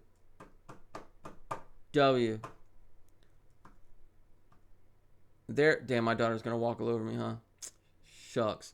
There are a couple of other close calls over the weekend where Willow was quite close to unassisted walking. Big dubs. See that right there? W. It helps to be short. Yeah. Your back still hurt though. Okay. But she always falls short in a very literal fashion. You go back to work on Monday, well aware that you could get the call at any time, letting you know that she's joined the ranks of the fully mobile. Guess what? I don't have an office job. Haha. No, I'm going to be there for all of it, by the way. How cool is that?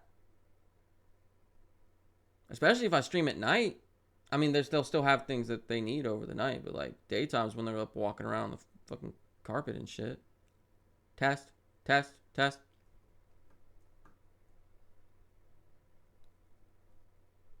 No, dude, I can't. I would actually hate that. I wouldn't be upset at anybody. I would hate that if I was somewhere else and I got the call that my baby started walking. Obviously, you're happy for your kid, but like, fuck! Because you can try it again. They already walked. I mean, you can go home and you can see it for the first time, but you didn't see the first time. Oh, dude, that would fucking eat me alive. I can't even lie. That would eat me alive, for sure.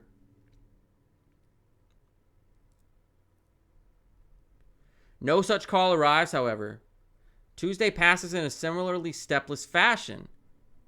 Oh, come on now. On Wednesday, your phone rings, and when you see the number of Willow's daycare, you have a sinking suspicion that the subject of this call is exactly what you've been dreading. I let it go to voicemail. You listen here, bud. Hey. You listen to me right the fuck now.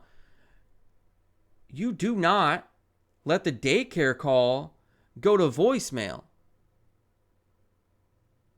I will deputize myself and arrest you. What?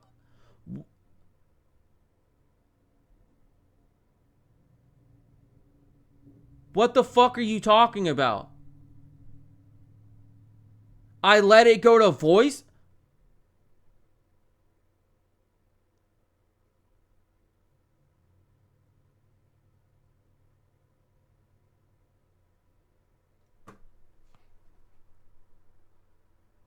That's crazy.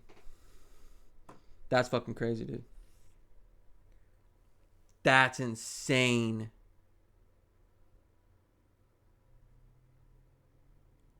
Most daycares don't call and tell you. They just let them do it in front of you and pretend the first time was with you.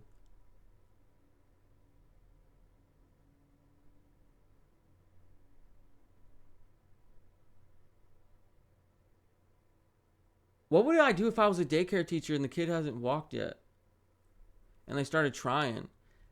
That's weird because, like, you want the parents to be there. Would you, like, not help them that much? Like, well, you sit down. We'll just play with some blocks. You do that at home for your parents. Is that the gently pushing them on the floor thing? You feel like you're in trouble. That's funny. Nah. Big time CPS. Big time. This is one of the most egregious things I've read so far. I pick it up and immediately say, if Willow took her first steps, I don't want to know. Again, what the fuck is wrong with you? I answer like normal. No sense getting so overhyped about Willow walking. She'll kind of be doing it a lot after all. Well, not that. I mean, it is a big deal. None of this is fair. I would be hyped. What do you mean? I would be so hyped. I wouldn't say if she took her first steps, I don't want to know. I would pick up immediately. But I wouldn't just be like, oh, I'll let it ring 3 times. Yeah, whatever. Oh, she's walking. Cool. Yeah, she's a human. She's supposed to, you know. Yeah, as far as I know, she doesn't have any disabilities. Yeah, she's walking. Cool, whatever. Like, none. Like, is there an option D where I answer immediately and I'm hyped, but also, like, I'm sad that I missed it? Is the second one the closest thing to that? But we've already seen by calling the kid a paragon of pestilence that, like, it counts that into the canon. That exact quote is the canon. And I don't think I would say that. That's not fair. Let it go to voicemail so fucking insane. No matter what, that's obviously not the answer. I think I got to go with the second one because it's the closest to what my response would be. Because I'm not answering like normal from a daycare call. Like, the first ring doesn't even finish. You know what I mean? And I would not let it go to voicemail. What is that? Maybe as a joke, I'd be like, just take her first steps. And be like, almost like I hope not, but also like I hope like for her that like that's cool that she's progressing. But like I hope I didn't miss that. But I would want to know.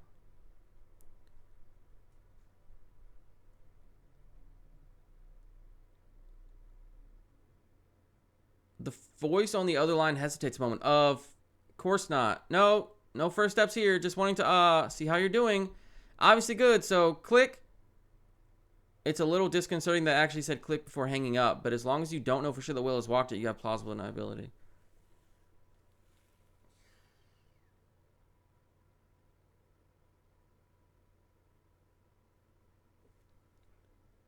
That none of that was fair, bro. At all. So now I think Fun Size says it's coming true. That's not even fair. We got robbed, bro. Not fair at all. As soon as you're off, you race to pick up Willow and take her home to see what will be, at least to you, her fabled first steps. The first few attempts end in failure and no small amount of frustration on the part of the would-be traveler. Oh, now she's frustrated? She persists, and at last, you watch those chubby legs wobble from coffee table to recliner, sans support. No help needed. I'm serious. I worked at 2 daycares. We don't tell parents until they tell us. That's crazy. Is that the policy?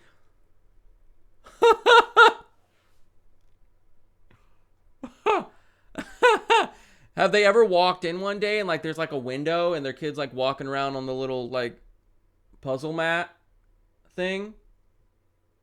And they go, "Oh my God, they're walking. Why didn't you tell me?" And you go, "Oh, this is the first time." No, they started walking. They must have seen you and they're trying to come get. Oh, no way. Bro, that's crazy. Jesus, we just gaslight the parents. It was an unspoken rule. Yeah, kind of exactly like that. That's fucking hilarious. That is hilarious. Okay, so the chubby legs made it from coffee table to recliner. That's a big dub right there. W chubby legs, you know. You sweep Willow up for a big squeeze, chattering about what a big girl she is for doing it. Willow grins, and you try to decide how best to honor this achievement. Hey, she grinned. She could tell Daddy's happy. Ooh, I did something. I feel good. Dad proud. Ooh, little grin, little baby grin. W baby grin, bro. I take her out for a big dinner at her favorite. Does she have a favorite restaurant? Yo, to like 8 months old have favorite restaurants? It would be all about ambiance. I mean, they're eating the same thing wherever they go. She's almost 1, probably not. That's what I'm saying. Like, why? I don't think she cares. She's gonna eat some fucking cut up spaghetti and fall asleep wherever we go. They're gonna, what's on the kids' menu? Oh, spaghetti, mac and cheese, cheese pizza. Okay, cool, whatever. She goes to sleep, or we bring her own food, or something. Reward her with a fancy new toy. I just praise her and leave it at that. I'm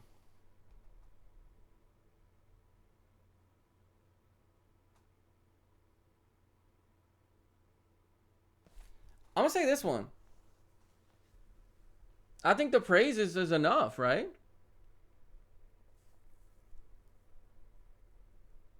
I mean, especially when you consider like the percentages of like people that got that kind of praise throughout their childhood and how rampant the amount of people that didn't get that are.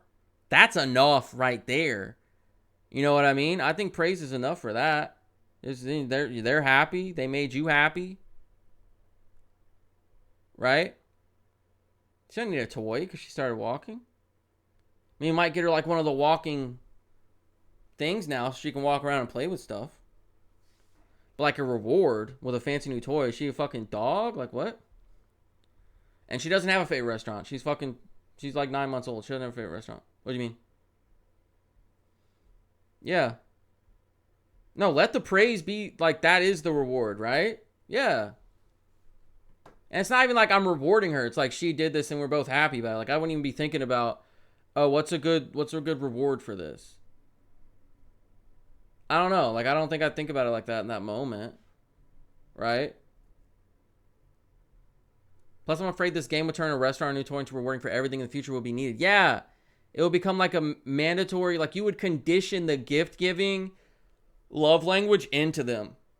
And then you're in trouble. And that's like the only, if you do that enough, that becomes like the only or the best way to show them that. Not saying that people that have that as a love language, that I'm not saying anything negative about that.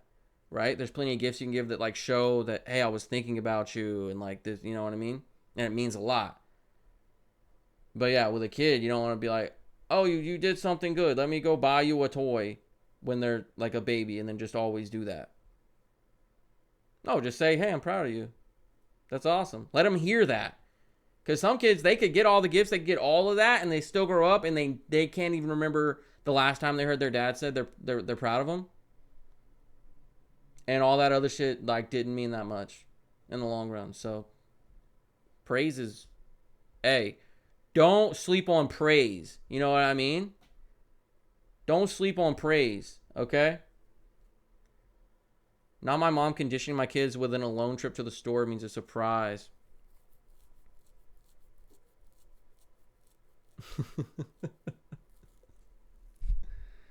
And then she come on without one, y'all be mad. She's like, that ain't why I got you some shit, so y'all would think every time I went. Yo, you, dude, do not do anything for an autistic girl that you are not, if you're not prepared for it to become a routine. Like, you know what I mean? I'm not saying that in a negative way, all right? My wife is listening or whatever. I'm just saying, like, you did something sweet. Okay, that's in the routine now. Now we doing that. That's a daily thing, right? Okay. That's on the schedule now? Cool. Wait, all right. Yeah, it's almost exactly the words I used when I came back with nothing, yo. Jeez. I just praise her and leave it at that, yeah.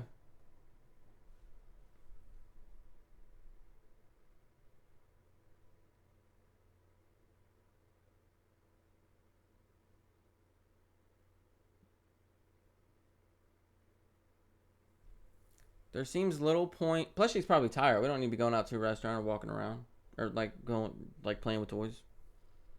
Probably gonna take a nap. She worked out. She lifted up her body weight with her legs and walked. You know what I'm saying? She worked out.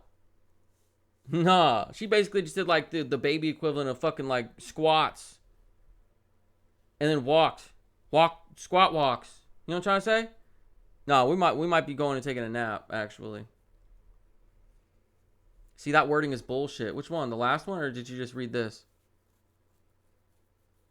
There seems little point in expending a bunch of time and money on a celebration for something that Willow was already going to do. What the fuck?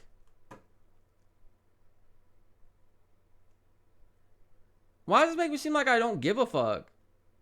You do make sure Willow gets lots of hugs and knows what a good job she's done. Well, that's good. She beams at you, soaking up the positive attention. Yeah.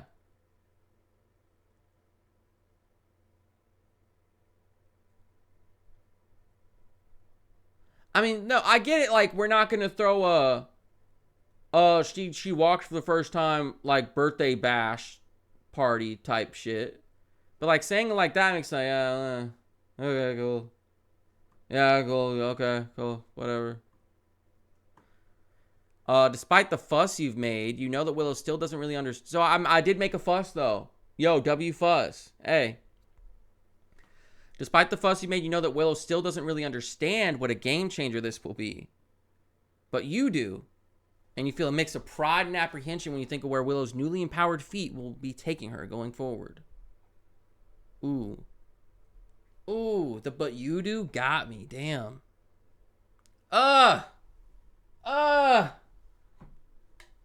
Don't do it to me. Not the but you do. Oh, God.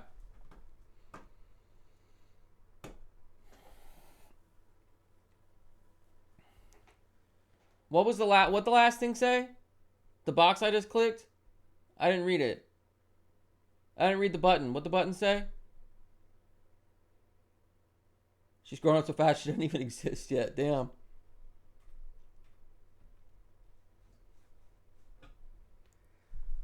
The whirlwind first year of your time as a parent comes to a close with a smash. All caps. Italics. What happened?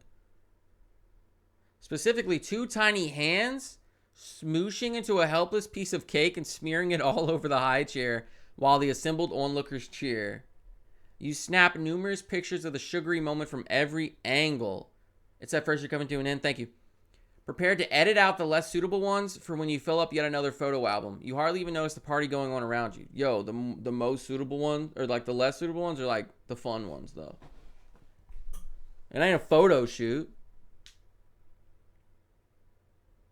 Unless we're like editing out fucking, Timmy in the back, drawing Garfield on my wall or some shit. Yeah, I'll edit his ass out of the picture real quick. But yeah. Uh, Willow is in rare form. Whenever someone says you're in rare form, like you're on some like dehydration humor, you know what I mean? Like, oh, you're in rare form. You just turned everything into a joke, and you sound like a madman. Damn. That's what it means whenever I hear it, at least. Willow is in rare form for the start of the festivities, charming her constituents with giggles and shouts. Of course she is. Overstimulation and an eye-popping amount of sugar from the smashed cake do eventually take their toll, leading her to get a little manic. Oh, she's got ADHD. Also, she's a child. Also, she's just a child.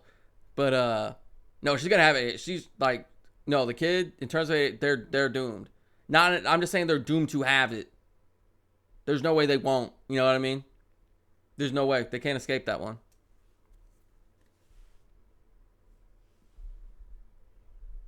By the time the last party goers depart, but it's cool because both their parents have it. So they have like, like someone who grew up as a girl with ADHD and but didn't know it, but like can look back on it. Someone who grew up as a boy with ADHD, because like, they show differently. Not because of biology. We all have the same. There's little to no difference between male brains and female brains. I'm talking about, oh, well, they were conditioned and taught this way to act this way, so their ADHD responded to it in this way, and that's why they showed like this, is what I'm trying to say. Yeah. Destined, not doomed. Thank you. Destined. Yeah, it's the D, ADHD is for destiny. So we have Aura, Diffie, Hyperactive Destiny, right? We don't have anything else for the. We don't need anything else for the age. Hyperactive, that stays. Everything else, yeah, just presents itself differently, yeah, and in different people. Like there's different types of it and shit too. Anyway, let's read. You hardly even notice the party going on around you. Okay, I read that. By the time the last partygoers depart, Willow has her head buried in your shoulder, sobbing softly as you get her ready for an afternoon nap. It seems as appropriate an end as any you can think of for your first year together. That's 1 year in the books, baby. Hey, we cooked so far, right? Good night, little sugar monger. A monger is a salesman. She ain't selling sugar. Like a fishmonger at the fish market? Sugarmonger. Who made that up? I would never call my daughter a sugarmonger. What do you mean by that? That's goofy. How about honeybee? Good night, honeybee. I don't know. Sugarmonger? Nah. Little sugarmonger? Really? Sugar monster is more appropriate. Yes. Silly monster is another one that we use in this house. My mom used to call me a funny monkey. You're a funny monkey. Illness immunity. You managed to prevent your baby from getting sick during their first year. Yeah, we did, didn't we? See? So it's a good thing that we told that 3-year-old to fuck off, right? We told Sharon and all our kids to get the fuck off my property and never come back. You are a funny monkey. Well, thank you. As you lay her down and turn on the sound machine. Oh, yeah, we definitely got a sound machine for sure. Oh, yeah. No, for sure. We got white noise. Yeah. We're playing like thunderstorm noises and shit. Yeah, for sure. For sure. You hear a plaintive dada from behind you. You wait for another, but apparently it was all the little fighter had left. She's already given up the ghost and fallen asleep. What does giving up a ghost mean? I saw that in a song by Movement. Don't give up your ghost, tell me what you think about. 'Cause every single night I see you fight to keep it down. Like, I don't know what that means, though. She's giving up the ghost. And fallen asleep. Dada. It's not the first time Willow has said it. She started babbling out a few words last month. Oh, she's speaking now? Officially? Mostly just hi, yes, and cat. We got a cat? But sometimes she slips a dada in there too. You've been so used to just thinking of yourself as Michael that it'll be a bit of an adjustment to accept that you have a new title. No, it won't. One you'll likely hear more than your actual name in the years to come. A. Ready for it. I'm not ready for, you know I'm trying to say. Hey. That's nice. But it's like, again, I asked for this. I knew I was going to be called Dad at some point. The way they put that's just kind of funny. Wait. Oh, yeah. No, she wasn't just going to call me Michael, was she? Oh, my God. It just hit me. No, like, that's obvious, right? Google says they stopped trying to do something because they no longer believe they can do it successfully. Oh, okay. I figured it was like, don't let go of who you are. Figured that's what it meant. Like the old you, like your ghost.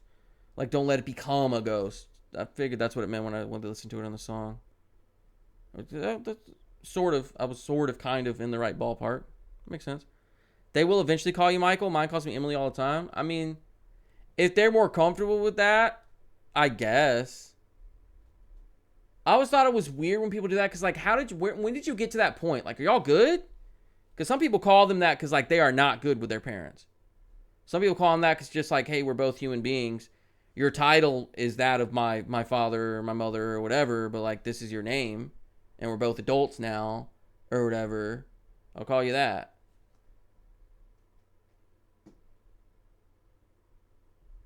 It just feels weird, though, doesn't it?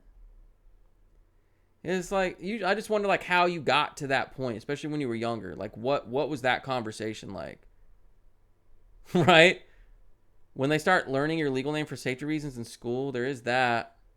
So they just start calling you that, like, as a joke or, like, for real, for real? Damn. I don't know. I think Dad is a lot easier to say for the time being, though. My nephew called me Meekle. Uncle Meekle.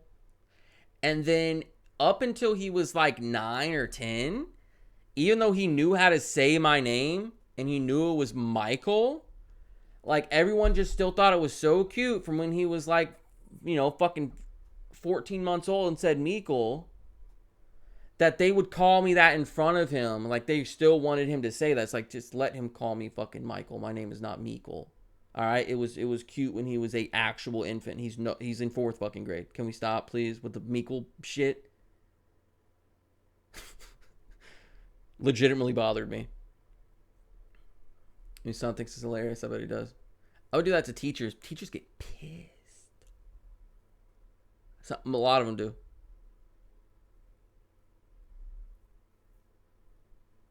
You walk up to them and say their name. They'll take it to the side. Hey, you don't do that. You don't do that. That's not how you address me. We don't know each other like that. Like, that's not cool. They take it so seriously. All right. Let's go. Next chapter. All right, we've entered the 2nd year. So technically that was their 2nd birthday, though, because their 1st birthday was when they were born. But it was their 1st year altogether being alive. 1 year on the move. Year 1 on the move. Getting to know you. My cousin's grandmother's name was Honey because her husband called her Honey, and that was her name till the day she passed. That is very sweet, actually, though. It's very sweet. Okay. You look forward to the time you get to spend with your little one every weekend. But this one is extra special. You'll be joining a Mommy and Me play group held every Saturday morning. Of course, you're not a mommy, but despite the name, the group is open to all parents. I was about to say, I'm not the mommy. This thing still seems to think I'm a single parent. Again, I stress, Alexandra is 1,005% in the picture, all right? Socialization with real adults. The fact that they're likely in the same boat as you is icing on the cake, as you could use advice from people who are doing these things now, as opposed to those who last had to change a diaper when Reagan was president. Yo, facts. Facts, though. Because they'll be like, oh, she won't sleep? Just fucking give her some whiskey. Oh, she's crying? Just like, smack the shit out of her and she'll stop. That's the type of advice you get from older people. It's like, okay, can you leave now, please? Actually, you never get to babysit. Yeah. By the way. No. You snap Willow into the car seat. Whiskey on the gums helps with tooth pain. That is, you know what? That is some of the most Kentucky shit you've ever said, I gotta be honest.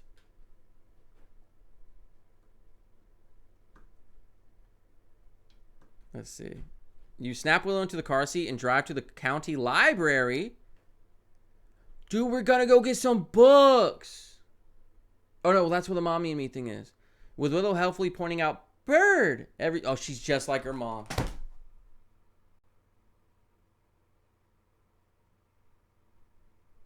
Cows living out in near rural Alabama. Whenever we got to drive down like the back roads and shit, wherever anything could be going on in life, any conversation could be being had, no matter how serious. If there's cows in a field, we drive past cows. And then if I don't say cows back, did you see the cows? Yeah, I saw them. Why didn't you say anything? I know it need to be addressed. Yeah, it does. You have to acknowledge the cows. That's the exact cow. Yo, so now every time she says cows, I go, cows. You didn't even look. I saw them.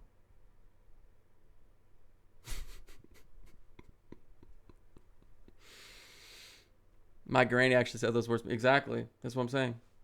Moo cows. So this is whether or not one is currently visible, though. She just likes the word bird. That makes sense because she'll probably have like a bird painted in her nursery because her middle name is going to be avian inspired. All right. Once you're inside, you become overwhelmed by the sheer scope of the carnage. Because we just been like home by ourselves this whole time. Unless she's a preschool, we just been like chilling. And now we go to mommy and me and it's like kids with a bunch of like shit on their faces running around. Why do you always picture them running around with their hands out with like mud on them? Just like, ah! Like not even trying to grab anything. They just run around with their hands like this. Whenever you picture a room full of kids running around being crazy. Their hands are always here. Right?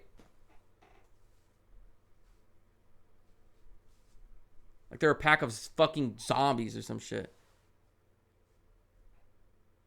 Okay, let's see. Nearly, in the library's common room, nearly 24 other parents, mostly moms with a dad or two scattered amongst them, are either huddled together talking in ones and twos or attempting to corral their children from fleeing, assaulting one another, or fleeing after assaulting one another. All right. Because they do that and they are dirty. Why is their instinct to go, when their hands are dirty? And like go just like wipe it on other things while they're sprinting around. That's so funny. I wade into the center of the fray and start... the center? Are you kidding? My brain, when I was talking, I read that as corner at first. And then when I read it and saw center, I was like, no, you're fucking crazy. But we do have to socialize Willow. We got to think about Willow. What does she want?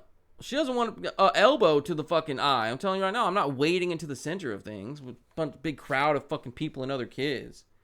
But still, take Willow to the periphery of the group to play together quietly. That's not why we're here. I got to keep that in mind. That's not why we're here. Right? I'm not very social, like in person, but that's not why we're here. We're not here for us to play just by ourselves in the corner. Right?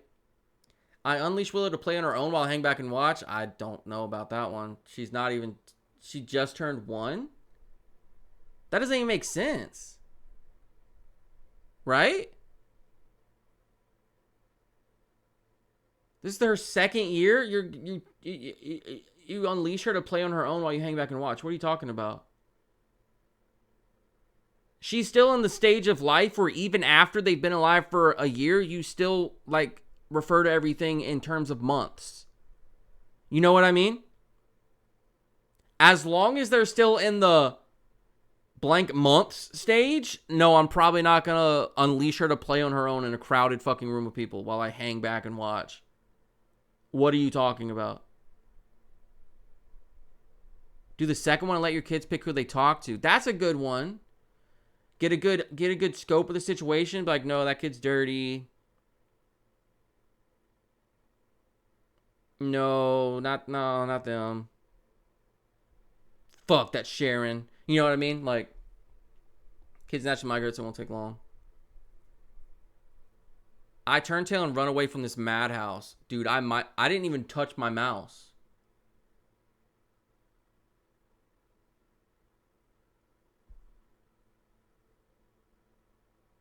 It's moving. Do y'all see this?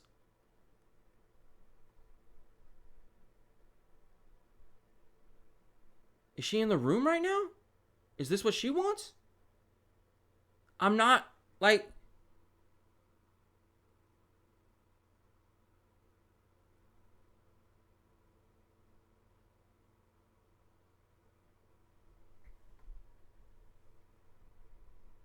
Yo, okay, alright. That's what we'll do then.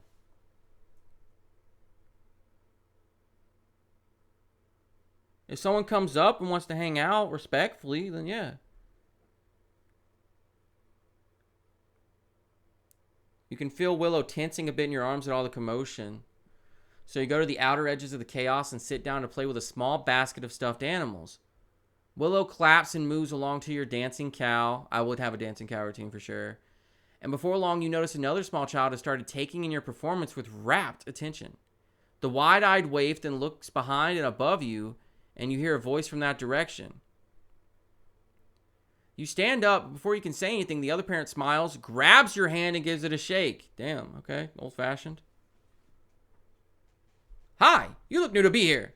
You look to be new here. Hope you're not scared off by all the hubbub. I'd say it's normally not like this, but I would be lying. He removes his hand and points to himself. I'm Chester Wilkerson, the dada of little Felicity there. Felicity, say hello. Chester gestures, really? To the wide-eyed child sitting near yours, who waves for a moment, grunts, hi. Or no, hi. Then resumes stomping all over the carpeted savannah with her stuffed elephant.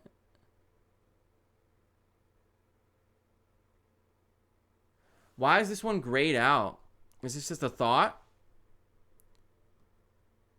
What does this mean?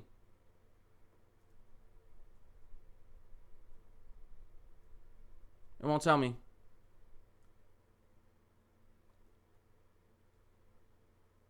Is there any sort of organized activity that'll happen here? I don't want to click this because I don't know if that means it's a thought or not. Because I might be thinking that. If some dude named Chester comes up with a daughter named Felicity and talks like this, says words like hubbub, right? I'm the dad of little Felicity there.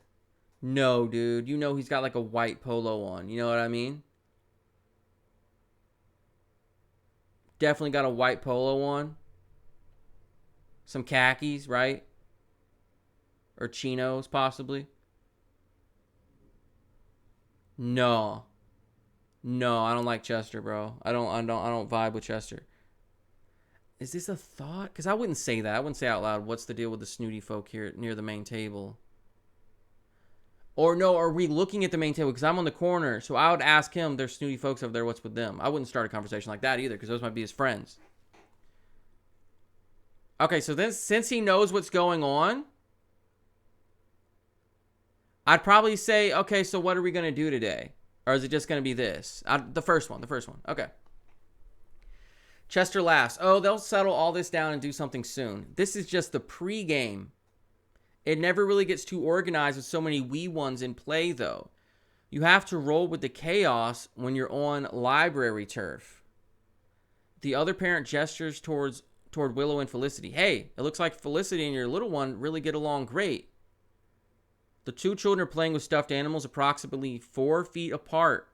Neither has acknowledged the other or even made eye contact as near as you can tell. All of those are saying that they're not.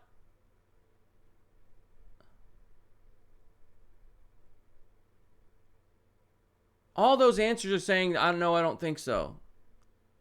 But the third one is like being a dick. Sure, if you say so is also kind of being a dick. So I say, in what way? Like, what do you mean? You think they're getting along great? Did you see something I didn't see? Like, asking for sure. Because parallel play is normal. They'll just like play with the same thing together. And if they're not like telling the other one to go away, it probably means like they're vibing. You know what I mean? I'll probably just say, in what way? Like, while we were talking and I was looking at you, like, did you see something? Because I only saw her out of my periphery type thing. Maybe I don't know that in the game. Maybe not. I'll say, in what way? You and your little one both have a new friend. Let's hope you can keep them. Oh, I gotta be friends with Chester Wilkerson, dude?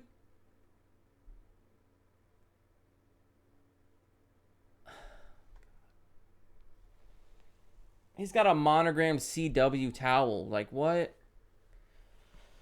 Chester chuckles. Well, they haven't smacked each other in the face or snatched away a toy, so that's better than par for this course. Besides, kids this age never really play together, just sort of parallel. Exactly. Fun size, exactly. Gotta make sacrifices for your kid. Yeah, I guess that's true. Do I have to hang out with Chester, though? Damn. You smile and nod, then point to yourself. I'm Michael Bolt. This little nut is Willow. Glad she's found a parallel path. I would never call her a nut. Not to a stranger. Why would you do that? That's Willow. A little nut? Kids are crazy, right? My kid's fucking insane. She drives me crazy. No, I'm not. I'm not ever. No. There will be no passive-aggressive, shitty little comments about my kid, especially when I want to introduce them. That's Willow. That's all you get. That's fine. That's her name. Glad she's found a parallel pal then. I'm glad about that. The children continue that not really together form of playing together until the actual activities start, and stay fairly close even during the story and craft times. Hey! On the way out, you exchange contact information with Chester and set up a play date for next weekend. Willow even surprises you by shouting an unsolicited bye-bye to Felicity as you depart from the library.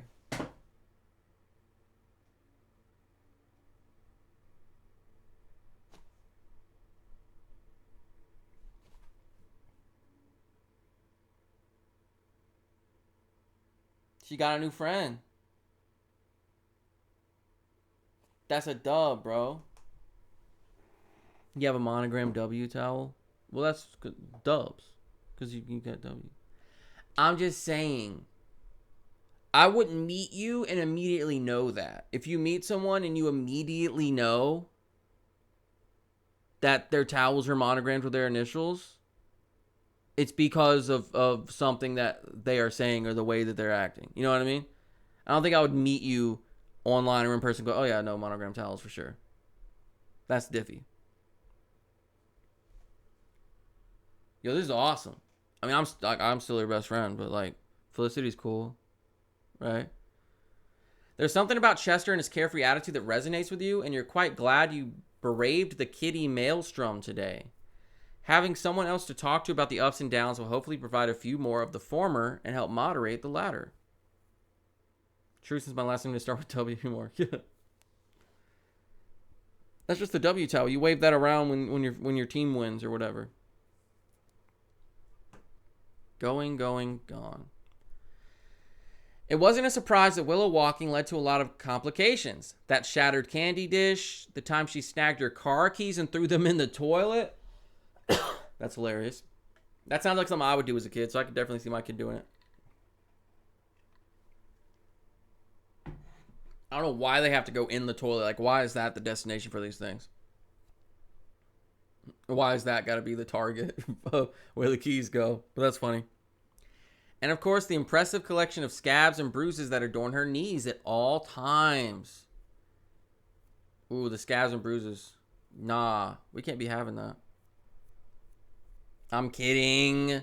We're not going to helicopter. Sometimes they're going to fall and scrape their knee. It's fine. That's life.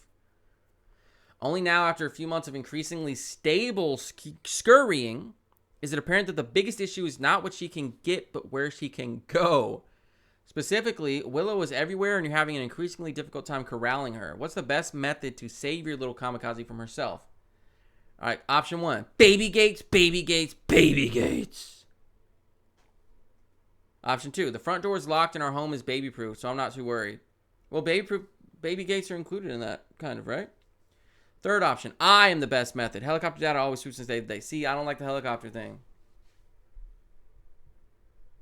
I can't pick that one. Especially because my wife's going to be on my ass. Like, sometimes she's going to fall and bump her knee. And she's not going to start crying unless you ask her if she's okay and you show that you're concerned. Because then she's going to, like, feed off of your worry about the situation. Right? And maybe she's not actually hurt. So don't do that. If she starts crying without your input, then she might very well be hurt and we need to go check on it. I got to remember that one. Just be like, be on standby, right? Or just kind of like try to laugh it off or something like, we fall sometimes, lol. You fell on your butt. You know what I mean? But, oh, are you okay? And go pick her up. Oh, this is where I start crying because something bad happened. Oh, no. Don't do that. Option 1 is kind of 2, but also 2 makes it seem like you're not watching. That's true. I'm not too worried. Like, I'm just like chilling out with like a beer in my hand on the fucking recliner. Yeah, like if there's somewhere you don't want her to go, baby gate, right? Then she can't go there. Simple. And then she's trying to go there, you hear the baby gate rattling. But also, like, do we just have like 1-year-olds just roaming around the house without eyes on them? Like, what? I don't understand that part. You know what I mean? I don't know. But no, we're not going to helicopter and we're not going to be unworried. We're not going to be unfazed and unbothered. All right? We're going to get baby gates. Also, the baby-proof stuff, like, I have trouble opening those things. I'm like, what the fuck am I supposed to... Is it baby? Like, what? Do I got to, like, reach, like, 2 fingers in there and twist this fucking doorknob now? It's not easy. Yeah, baby can't do it. Yeah, you want to know why baby can't do it? Because a fucking adult can barely fucking do it. God damn. It's just proved. You know what I mean? It's just proved. Damn, just grab my dad. Damn. Most baby-proof stuff is adult. That's exactly, bro. For real. So we'll get to baby gates. Yeah, that's good. I could step over those or just fucking bend down and open them if I need to get through there. Your home is an increasingly complex labyrinth of latticework barriers designed to prevent toddler excursions. What is with all this fucking AP honors English bullshit? You have baby gates in your house. That's all the first that it says. You have baby gates. Why did you have to say it like this? You have to tread lightly to avoid tripping, but it does the trick. And if I trip and fall over one of those, she's going to fucking laugh too, isn't she? Especially if I laugh to play off every time she falls, she's going to start laughing whenever I trip over the fucking baby gate and bust my ass in the kitchen. But it does the trick of keeping Willow away from dangerous hazards like stairs and the washing machine and the refrigerator and her own bedroom. Not until she's ready to go to bed, I guess. Can't just have her run in there. Maybe she'll try to like climb up in the crib or something and like get hurt doing that. Okay, so you might have gone a bit overboard with the last one. Oh, never mind. It was overthinking. Okay, cool. But better extremely safe than sorry, right? Like 82% of the time, possibly, right? But sometimes, no. It's the grocery store that finally forces it all to come to a head. Willow is by your side as you grab a shopping cart near the entrance, but when you go to scoop her up and put her in the seat area, you realize she's made a beeline for the doors instead. Your child cackles, tries to head up back to the busy parking lot. Fuck no.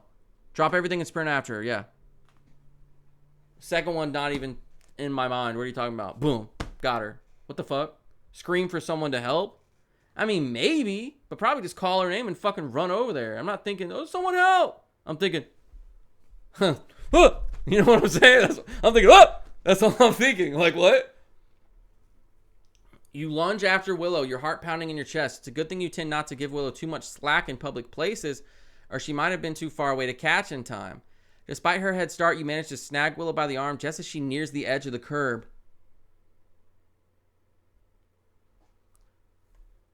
You might have pulled a muscle in your calf from that impromptu sprint, but that's the least of your concerns right now.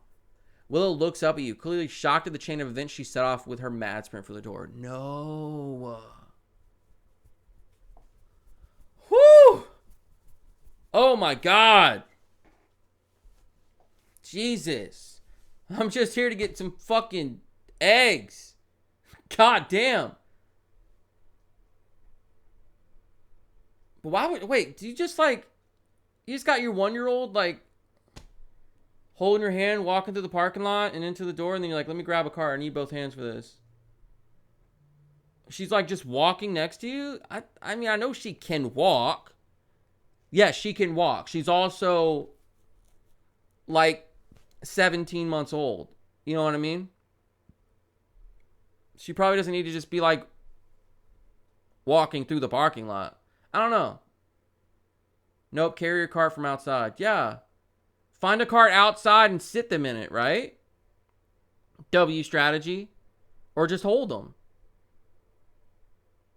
I got carried to the car until I was like too heavy for it to happen. Because sometimes I was just tired and I wanted to get carried. But like, yeah. They're not, I don't even know if she's a year and a half yet. Why was she just next to you in the first place? Me in real life would have been holding her at that point. Or like we just said, finding a cart outside and sitting her down in it. And then going inside. Like, what the fuck is this? She was right next to me type shit. I think I might have been about that old though one time when my mom had that with me. Or maybe she was holding me and she had to put me down. We were at like a shoe store. She was getting me some shoes. And it was on like, it was on a road that is like kind of pretty busy where we live. Not the busiest road, but like pretty busy. It's like near the college. And she says, I just like ran out the door while she was checking out. And she had to like drop everything and run out the door. I guess every parent has this story. And I was like, just like in the story, like, I don't know if I was like right on the curb, but like I was like booking it through the parking lot and she had to come get my ass. Okay, I wrap her up in a hug, too relieved to be mad. Probably that one. Why would I be mad? I'm going to show anger to her? About that? No. I mean, maybe let her know I was concerned, but like you respond with anger, that's just going to like push them away, right? Or make them like feel, I don't know. I wouldn't say anger. Willow's about to get to talking to her life. You're fucking insane. Talking to of her life. Her life hasn't even lasted for 2 years. You better relax, buddy. I give Willow a swift smack on the...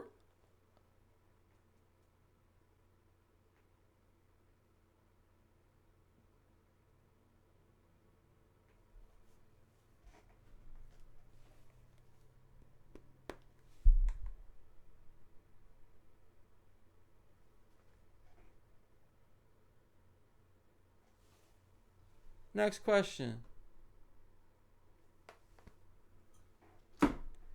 You smother the child in affection while repeating her, you can never do that again, honey. You scared Dada half to death.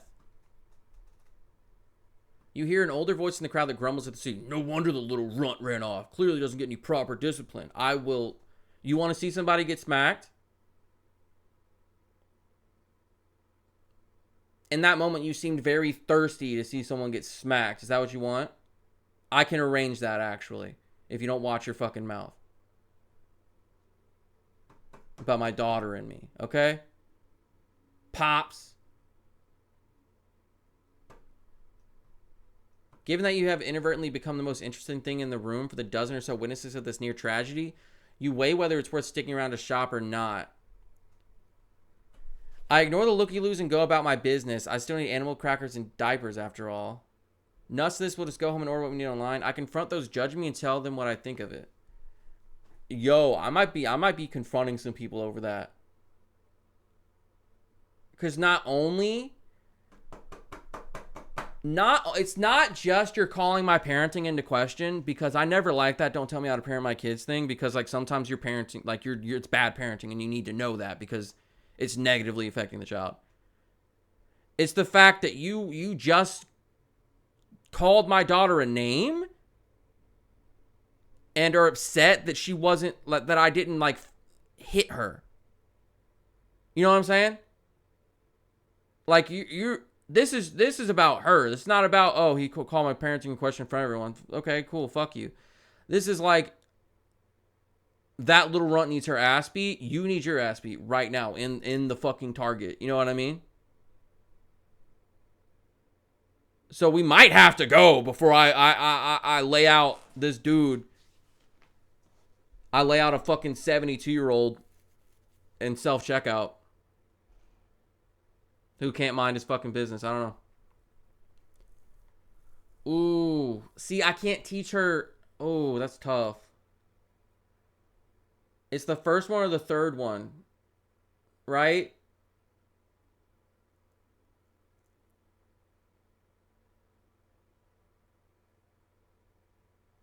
But the third one, you don't know what'll happen. You might get asked to leave. You might make a scene.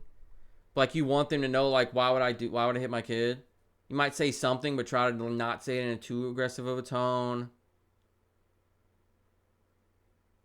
Might flip them off and keep, because it's like, do I want to, like, walk over to this guy and get in his face and tell him what I think about him and why were you so, like, bloodthirsty in terms of, like, this child in public, right? But does that set a good example for her? Because she doesn't understand human language very well yet. She doesn't know your dad standing up for you. This guy was just calling you a name, right? So before you think about how you're expressing your emotions, you have to think about safety. Like, think about it like this. You're in a car driving with your wife in the passenger seat, okay? Somebody hits you guys in traffic, okay? Option A. Get out of the car and go beat them up to show how upset you are that someone would hit a car with your wife in it because you love your wife so much. Option B, call 911 and make sure that your wife is okay. Right? It's like, that is the real way to show that you care and are concerned. So in this situation, I would have to stop myself from yelling at this old dude about why do you feel fucking edged right now that I didn't like smack this little child. You're a fucking weirdo. I would just have to like keep moving on with a smile on my face and let them be ignored and let them see me happy, and maybe they'll be fuming after that. I gotta ignore the looky-loos and go about my business, right? I mean, I still need animal crackers and diapers after all. Yeah. And I'll just talk about them on stream later. I'll just say something about it on stream. You hold your head up high and plop the squalling Willow into the cart to complete your shot. She's squalling? Why is she squalling? Being little, she doesn't stay upset for long. By the time you're back at the checkout counter, she's happily chattering to the cartoon elephant on the carton of animal crackers. Of course, you can't forget a trauma like that quite so easily. Once you get home from the store, you finally begin to unclench a bit. My asshole was clenched that whole time. Willow has long ago forgotten what happened, which doesn't make you feel any better. What steps you can take to make sure that her first time trying to run into traffic is also her last? Who says she forgot? I mean, I don't know. Would they just forget that they did that, and like your reaction was to be very, very scared and concerned, and they noticed, they picked up on that, and if they don't like that, I feel like they would not do it again. And I mean, but they're also like a kid and they can't really like comprehend all that. I don't know. Keep a tighter rein on her. What was that? Wherever we go from here on out, I'll get a literal rein on her by purchasing a leash. I'll deal with issues as they arise, but don't impose permanent limitations. Keep a tighter rein on her, because apparently I was out here letting a fucking 17-month-old walk through a parking lot next to me instead of like picking her ass up. So, but calling it a tighter rein makes it sound like I'm being like a strict ass parent in public. Like, you better do what I say. Like that sort of shit.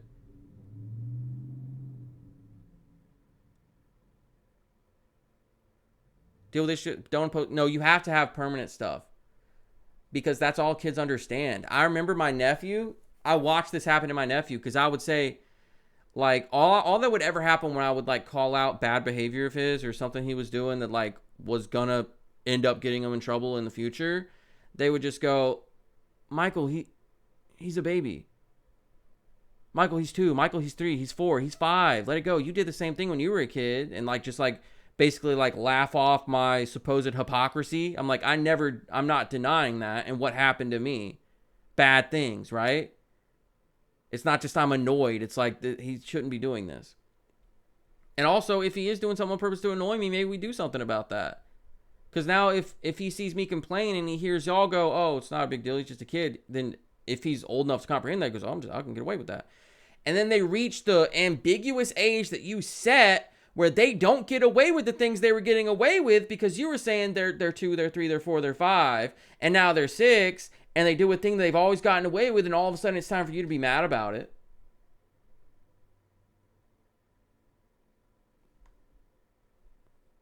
So I think the first one, but I'm just worried that the game is going to take that to mean that I'm like being a dick. I'm not going to get a leash. I'm just going to sit her in the fucking thing with the legs. Just sit her in the fucking seat in the grocery cart. What do you mean? You assume that she can't run if she's always within arm's reach, and this proves fairly accurate. Anytime that it even looks like Willow will bolt, you clamp down hard. Of course, some of those times Willow insists that she was just scratching an itch or swatting a bug. Should have named the stream Parenting 101 Maniachael. I'm not even a parent. I mean, it's good to have those ideas before, because everyone says nothing can prepare you for being a parent. I mean, there's plenty of things that can prepare you, though. You're not going to have it all figured out, but, like, no, like, the literature is there. The studies, the behavioral and scientific studies, the brain scans, it's all there to read, you know? You have your experiences from childhood, what you responded positively to and what you didn't. Like, there's plenty of ways to prepare, and you want to be as prepared as possible before you do that. Instead of just going, well, I'll figure it out when I have a kid.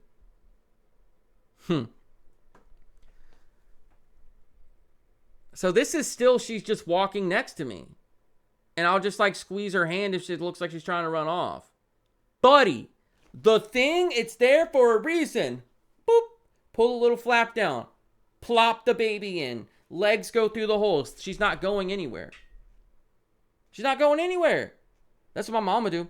She'd sit me in there and she would have a regular conversation. She'd be like, okay, we're going to get eggs now. She would just like talk to me like a regular human. All right, we're getting eggs. And show them to me. These are eggs. Cool. All right. All right, we're about to get some rice. You see this? That's rice.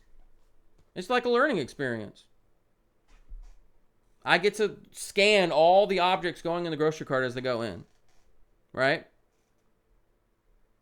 Practicing parenting 101 then, yeah. No, I can still teach it probably to most people. I can at least see when they're doing something wrong. I might not know all the right things to do, but I can definitely tell when it's like you're fucking up terribly and you're making like this is not for the kid at all. This is 100% for you, and you're being a piece of shit. I could that those things are easy to see. Okay. Willow insists that she was just scratching an itch or swatting a bug or breathing, but you aren't taking any chances. This mother child is a living child after all. You're doing a great job so far, in my honest opinion. Well, thank you. From a real life mom, that means a lot actually. Thank you. Despite Willow's best efforts at times, she does manage to survive toddlerhood. The same cannot be said for your sanity. Dang. But now she's about to be like 5, 6, 7. Oh, we about to be like BFFs. We're going to be rolling in the car, singing along to music together. She's going to be asking me all sorts of questions and shit. Like, this is like probably the most fun stage right now. Right? It's about to get so fun. Unless she's going to be the type that, like, she's embarrassed when you try to walk her to school on her first day. My feelings will get hurt. I'm telling you right now. I'm like, okay, go ahead. I'll sit in my car and make sure you make it inside and know where you're going. But, damn. Okay. Despite her best efforts at times, she does manage to survive toddlerhood. Same cannot be said for your sanity. Beggars can be choosers. Okay. No, it's the word that greets you every morning, brings every day to a close during bedtime. Is this the terrible twos? Every stage is an amazing thing to see, but I do love the stage on my low. I think it fucked with you. I think but you're saying like in my honest opinion or whatever, like you just did or something. Sorry. Little ones? Little ones. See, aha, yeah, haha, knew it. Boom. Booyah. Booyah. Shorthand. Mom shorthand texting. Yeah. No, this is like she's in the back. We're vibing, you know? We're singing along to music, right? Willow's in the back. I can't buy myself flowers. She's asking me why clouds are white and shit. Like this is that time between the ages of like 5 and 8. Ooh. Yeah, for sure. Start developing her own style. No, I don't want to wear that. I want this. But right now, I think she's still like. So she's made it through toddlerhood. What is this game considered toddlerhood? Because I would say 1 through 4, or at least 1, 2, 4, 4.5. She's saying no a bunch. Then I feel like that's terrible twos. Probably that's when they start taking things and saying mine. I've watched that. I keep bringing my nephew up as an example because like that was like the first kid I watched grow up. So I was 9 when he was born, right? It was literally like they'll just start taking things and they'll be like, mine. Like, no, it's not. Give it back. No. Please, like, give that back to me. What are you doing? Why are you being this way? Jeez. Okay. Whereas a greets every morning brings every day to a close during bedtime is heard several hundred times in between. And this particular situation seems to elicit the dreaded 2-letter response more than most. This seems like terrible twos, but toddler is until 4 or preschool. Yeah. Willow turns her head away from the table. No, carrot's yucky. Her hands are pushing against you, but you manage to pierce the outer defenses and land a spoonful of orange goop inside the fussing pink-tongued target. This triumph is a brief one as Willow goes and coats everything in a 3-foot radius with liquefied vegetable. Willow smiles through the mess, clearly all too aware that once again the day is hers. Why is it acting like she's devious like that? I'm being a little shit, huh? I'm making this hard for you, huh? Like they just randomly, like all of a sudden they enter a stage with like, I actively do not like you, and I like when I'm putting you through hell. I don't feel like whenever they're kids, they just act like fucking pieces of shit. It's like I understand what y'all are saying, but sometimes it's like, for real though? Like they'll just be like, I'm gonna be a dick and I'm gonna smile when I can tell that it's hurting your feelings or like you're having a hard time handling me. Like I know what's going on and that's funny to me. Every toddler is and they know it. How do they know it? That's crazy. And still do it. I don't know. Oh man. Is it the pushing boundaries thing? Because they might not understand it from our perspective. But they'll be like, oh, they still love me. They're still not yelling at me. Maybe it's that, and that's why they're happy. I don't fucking know. I know that 2 is like crazy though. I've seen 2. Exactly that. Yeah. But I don't like how it's painted like because they're taking advantage of you, because I don't know if they know what taking advantage of people is. I think it's just like, if I do this, will you still love me? Would you still love me if I was a worm? If I do this, you're still not mad? Oh, that's cool. But like you gotta like, you know, put your foot down sometime. Okay, it's true that Willow won't waste away anytime soon, but you have to assume that she can't remain healthy forever, consuming nothing but goldfish crackers and chopped up hot dogs. Pushing every boundary, not taking advantage of finding limit. Yeah, for sure. Which is why you gotta set them early. You gotta make them clear and defined, or they're gonna go looking for them. You know what I mean? Okay. Cook better carrots, right? Maybe she doesn't like your carrot. Maybe she doesn't like my carrots. Maybe I'm not cooking them well. You know what I mean? I don't think it's just she knows carrots are a vegetable and she fucking hates that. Right? When they're older and they are conditioned to just eat goldfish crackers, chopped hot dogs, you try to put broccoli and shit in front of them, and it's painted as the less exciting, more boring food. You know, no one's like fucking flashing their broccoli on the goddamn food commercials unless it's right next to a steak. Um, I get that. But I mean, if she's just like little and this is the first carrot she's ever had, she fucking hates them. Might just because they taste like shit. Maybe I'm not cooking good carrots, right? Need to go find a better recipe because I mean she needs the carrots for her eyes, right? She needs the vitamins. It's not just like I'm my feelings are hurting. You better eat my cooking to show respect. It's like you actually need you need stuff like this in your diet. Please eat it. Hot dogs aren't gonna make you see better. Um, yeah. We need gateway foods. Forget lima beans and carrots. We'll have to move to bananas and cinnamon applesauce.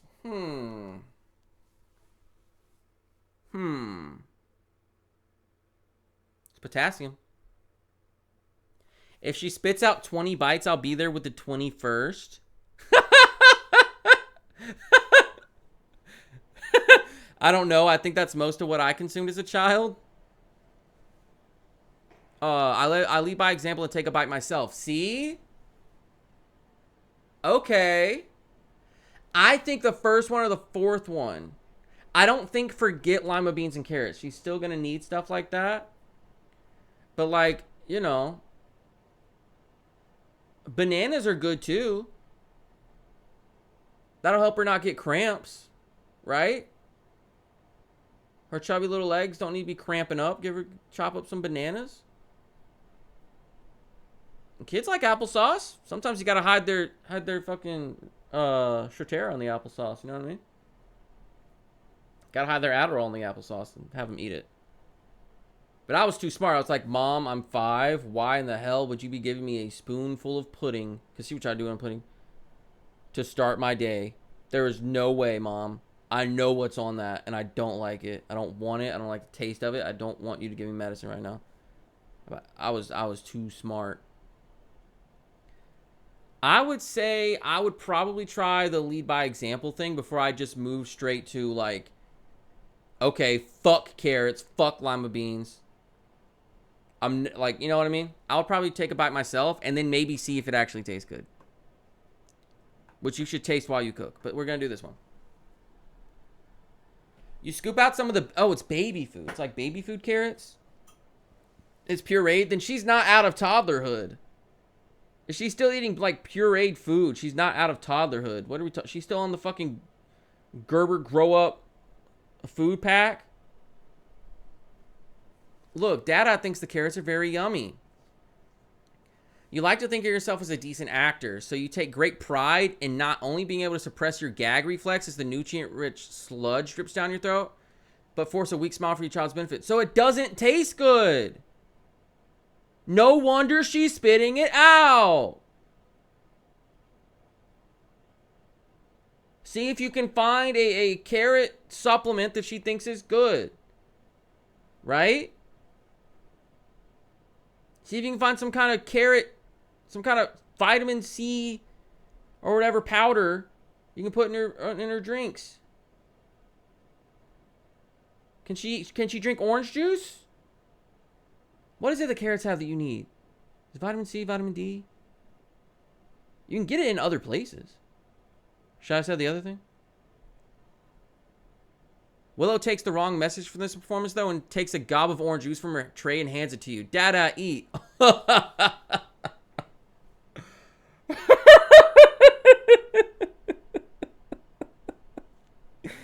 Oh, I'm cooked. I'm cooked. Not much changes over the next few days, with your victories still few and the losses quite graphic in their aftermath. You can't help but wonder if Jackson Pollock got his inspiration from watching someone try to feed a toddler pureed prunes. The breakthrough, or at least a breakthrough, comes when you least expect it. While both you are watching a couple of nursery rhyme videos online, an ad pops up for a local restaurant chain. Willow points at the screen and says, "Yummy!" It's safe to say that whatever food you expected your child to grant such a rare honorific was W! Tofu, baby! Let's go! Let's go!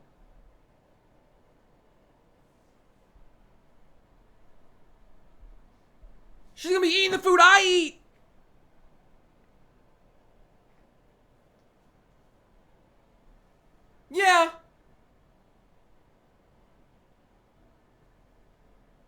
I'm not. We can't. You can't put your kid on like a full diet like mine without like any meat or anything, unless you just want to be like feeding them iron supplements and other stuff. Because there are certain things that only come in meat and can only be replaced by certain supplements things. So like, it is much simpler process. But once they're old enough, my wife and I have talked about like having the conversation about what exactly is on their plate and just leaving it up to them, because they have a right to know. Hey, you Here's know the what you're attic eating. challenge.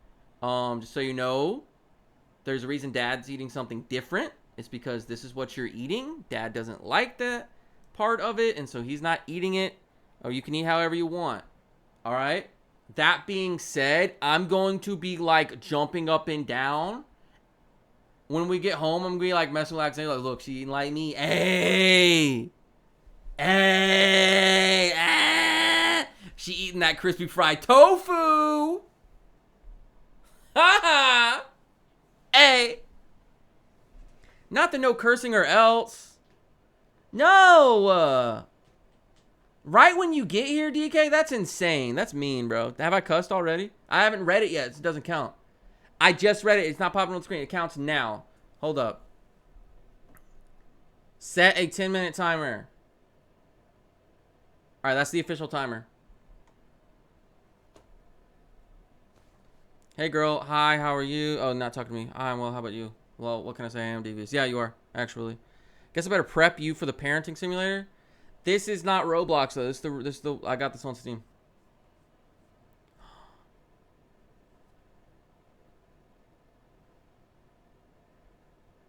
None. Do you not have any channel points? That's impossible. You're here all the time. But no, there's like no.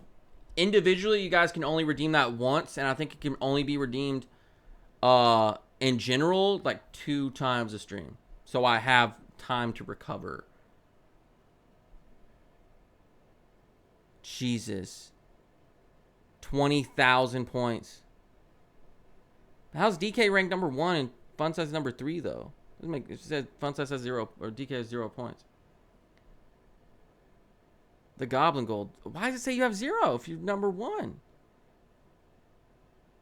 Does DK really have the most? I don't know. I'm confused now. Anyway. Yo, though, guys, she's eating what? Like she's eating what I eat. She's got interested. Dad, what do you have? Oh, this is crispy fried. This is tofu. If it was General Tso's, I couldn't let her take a bite though. I can't give General Tso's tofu to a 17-month-old kid or however old she is at this point.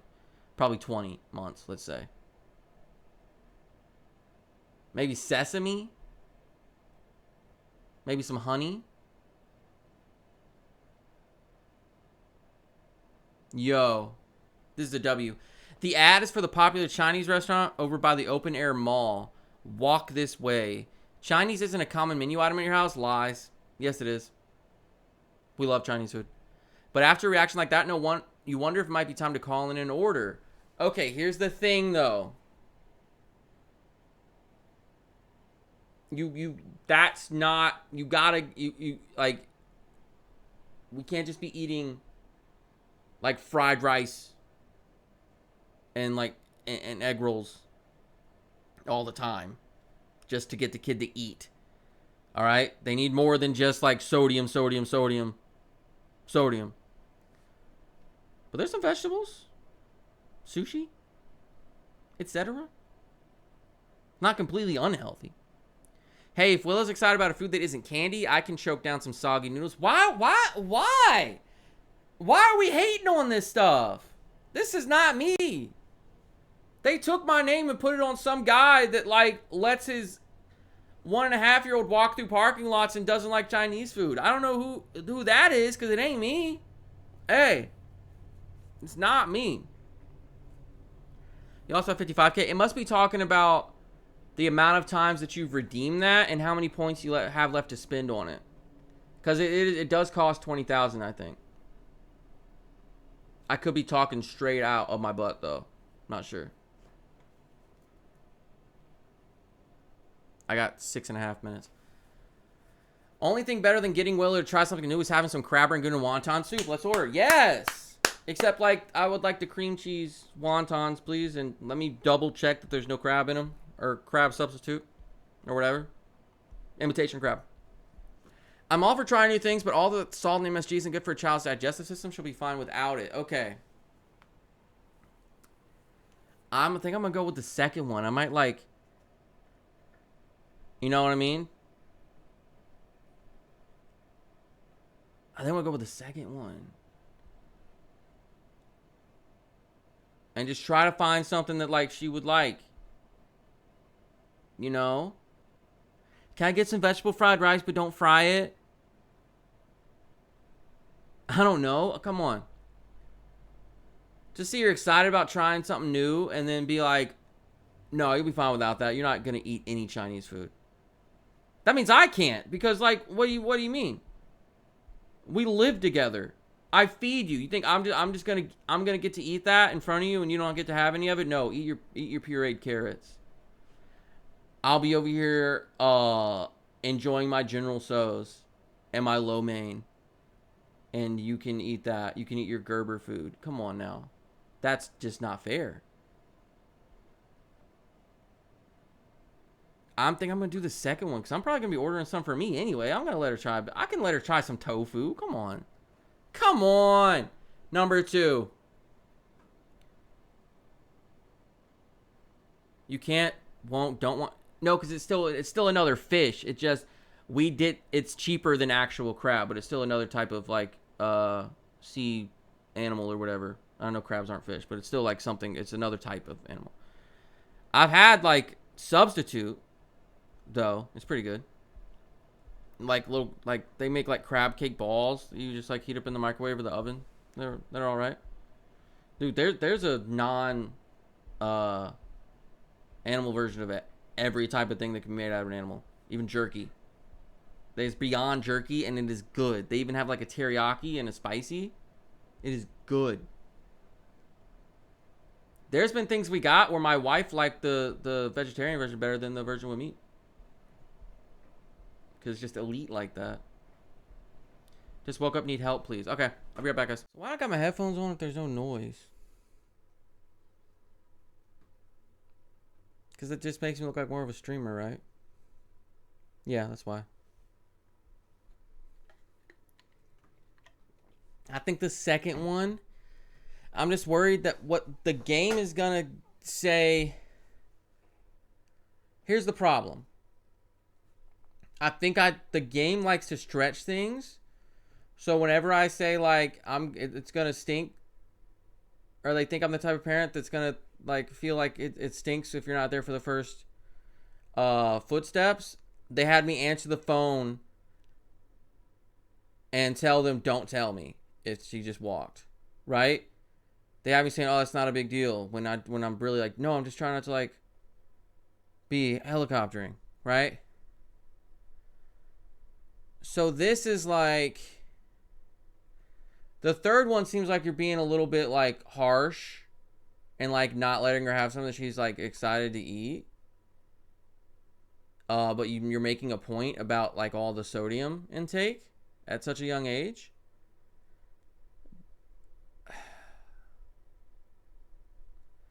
But like, what if the second one? I should just say what I would think in that moment, though. I shouldn't think too far ahead because we gotta be surprised by what they tell us, right? We can't go meta with this. If I'm thinking meta, I think the game is gonna say you just gave your kid some kind of issue by doing this, which stinks, and I don't want to do that. But I'm just thinking like, it's just tofu. I mean, we don't have to get it slathered in sauce, but I don't have control over what the game is gonna, if the game is going to slather her tofu in sauce. You know what I mean? That part's not up to me, unfortunately. I can't place her order in game. I can only say, oh, that's cool. We can probably get some Chinese food. Did you go on break to surpass no cussing? I did not. I can't remember how much time was left when I went on break. Did we pause the timer? Because I didn't. I heard it going off when I came in here. Let the poor non-existent baby girl have Chinese. That's what I'm thinking. Like, we're not doing meta. Meta would probably say go the third one. It's strict, but like the second one, she's gonna have some sort of issue with MSG or something like that. We're gonna no. She's gonna be tofu. Her and daddy are gonna be eating tofu together. All right. Final answer. Final answer. Should I remember to pause the timer? I didn't. Chinese is a rare treat for you due to the cost, and the possibility of sharing the experience with Willow is quite exciting. You eagerly scan the menu online, trying to determine what goodies to splurge on for Willow's first takeout feast. The next day, you get Willow after work and swing by the Chinese place to pick up your carryout order. Her eyes pop at the ostentatious... I thought it was like I thought we just had it last night. We're going to have it again. No, I was just like planning ahead, apparently. Her eyes pop at the ostentatious decorations around the restaurant. Oh, I took her to the restaurant. Now she's about to have a favorite restaurant for sure. Yeah. Now she's about to have a favorite restaurant. I'm echoing through the... Oh, I left my door open.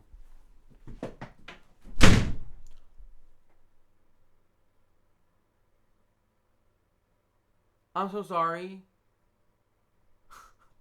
I just wanted to make sure it closed. I just...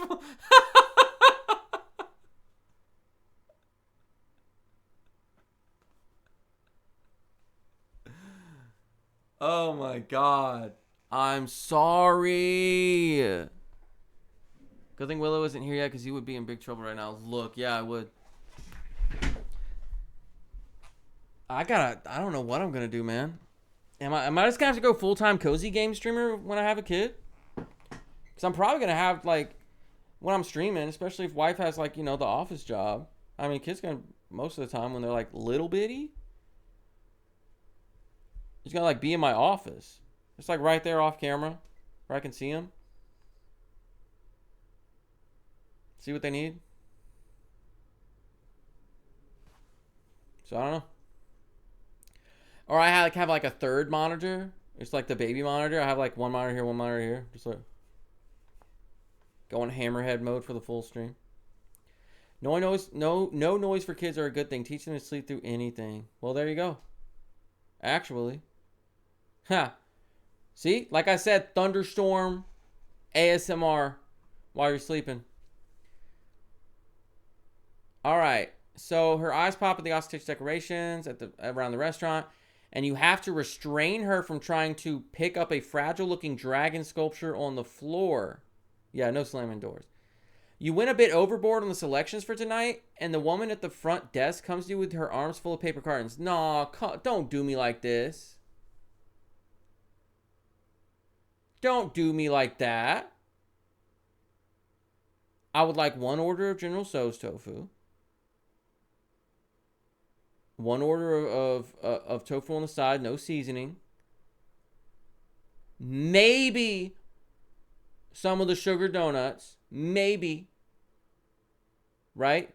She can have half of one. We can share one if she's really good. Right? We have a real good time. And yeah, if y'all have like the vegetarian, just like cream cheese rangoons, wontons, I would love those. Like the actual like yellow fried ones look like this, not like the ghosties. I'm not a big fan of the ghosties. Right? Maybe some rice for it. And I'll probably save most of the rice for later so I can make some stir fry at home with it. Make some leftover stir fry. I don't know what you're talking about with this. The lady comes out with this giant... Come on now, dude. That's not it. Come on. I'm excited for you to read the rest. Hurry up. The aroma in the restaurant gets even better than it was when you entered, and your mouth waters as visions of egg rolls and spicy dumplings dance in your head. Once you're back home, you have a hard time getting both Willow and she about to throw up. Once you're back home, you have a hard time getting both Willow and the food inside without dropping something, but you manage. You arrange everything on the table and put Willow in her high chair. She squeals with delight when you open up the container containing the tofu, looking just like it did in the advertisement. The moment of truth is here. Yes. They didn't say if it was sauced or not, but I'm probably not giving her something that's full of sauce and seasoning, right? It's probably just like the little fried ones without anything on them except maybe some pepper, the black pepper tofu, possibly. Moment of truth is here. Hey, the moment of truth is here. All right, y'all? This right here is the moment of truth, okay?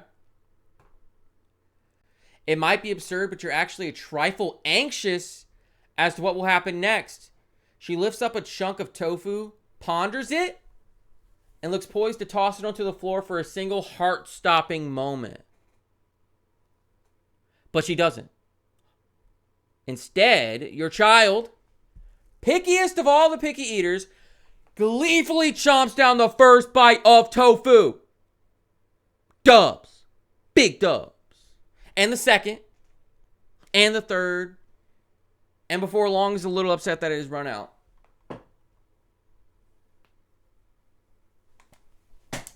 We did it. We got a tofu baby on our hands. Let's go. Hey. You can't survive off tofu, but like if she enjoys it, that's a big dub. Her and I can just like eat. We can share meals. We can just eat the same thing. You know, that's cheaper too. Hey. Especially once she gets older, she can handle some sauce. And then once we have the conversation with her about this is why daddy eats the way he eats. She's like, well, I've had some of what he eats. That's pretty cool. Okay. You know what? I'll do that. W, bro. A. W. Ha. Willow shows similar excitement for the crab rangoon, though she seems less impressed with lo mein noodles as a food. As a food than as a plaything, so she thinks they're friends. Worms! She shouts as she wiggles one at you while you cringe in mock horror. It's the most, yes, you know what? My wife's like, don't encourage her to play with her food. I'm like, but, babe, we're having fun. She's learning that, like, eating is fun. Okay, but she can't just be, that conversation might be had for sure. Oh, I'm gonna be the fun dad that gets in trouble with the wife sometimes. Oh no. Worm, she shouts as she wiggles one at you while you cringe in my court. It's the most fun both of you have had at the dinner table in a long time. It also marks, dude, this is gonna be like a tradition as she grows up and gets older. Going to the Chinese restaurant with dad. Yo. She's gonna carry these memories with her through her entire life. Alright? That's a W. Because I'm going to tell that story. She wouldn't eat anything. And then she just saw this ad. And we went and she loved it. She fell in love with it. And she was even eating what I ate. And you know, like once a month after that, we'd go. And anytime she got like a real good grade on her report card, we'd splurge. We get some sugar donuts. Or I'd pick her up early from school. And we'd go to the buffet.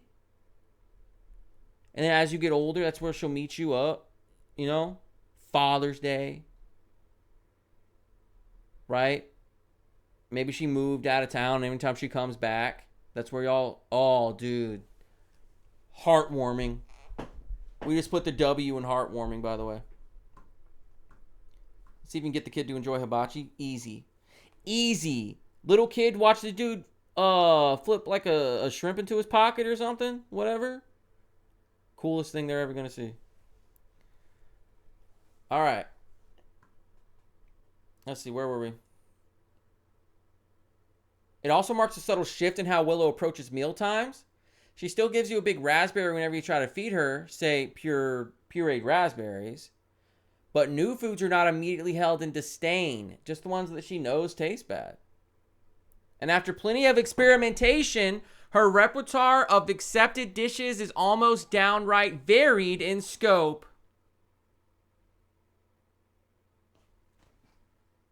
W dad. A. W parent, what can I say? I know my kid. I'm doing my best to get them to enjoy food they need to eat. I see an ad for some food they want to eat. What? Oh, no, you can't have that. I'm going to tie their brain in a pretzel. What do you mean? No, give them the food. Oh, new food. If I try new food, maybe I'll have this experience again. It's like gambling, but with expanding your taste repertoire, your palate, right? Palate gambling. Dubs, bro. We did it. We did it. Okay, it also marks a subtle shift in how Willow approaches. Okay. Yeah, we did it. Year draws to a close.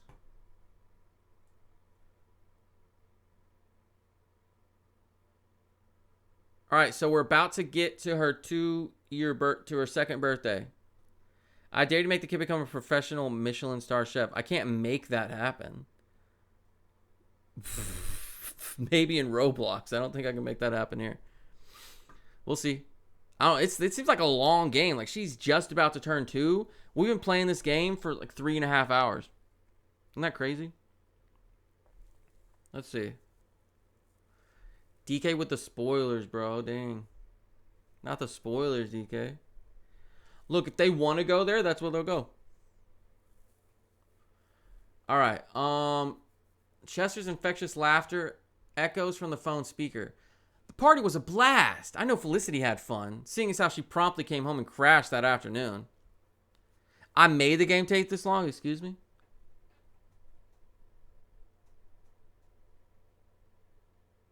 It's a very involved game. There's lots of reading, decision making. Then we're just gonna like speed run it. We gotta read carefully. We gotta make our decisions carefully. It's the child's life in our hands. You understand what I'm saying? All right. Seeing as probably came on crash afternoon. If it gets Felicity 2-hour nap, perhaps Willis should have her birthday next week too, eh? Yeah, you're hilarious, Chester. Hey, sounds good as long as you're footing the bill for it, but be warned that much ice cream gets pretty costly. Perhaps not. Once a year is quite sufficient. Thanks. I would just like talk to him like that. That's crazy. Because I'm only hanging out with you because our daughters like each other. Let's do it. I just want to rock and roll all night and nap through every day. I would. What is that? What are you saying to me right now? Why would I ever speak this way?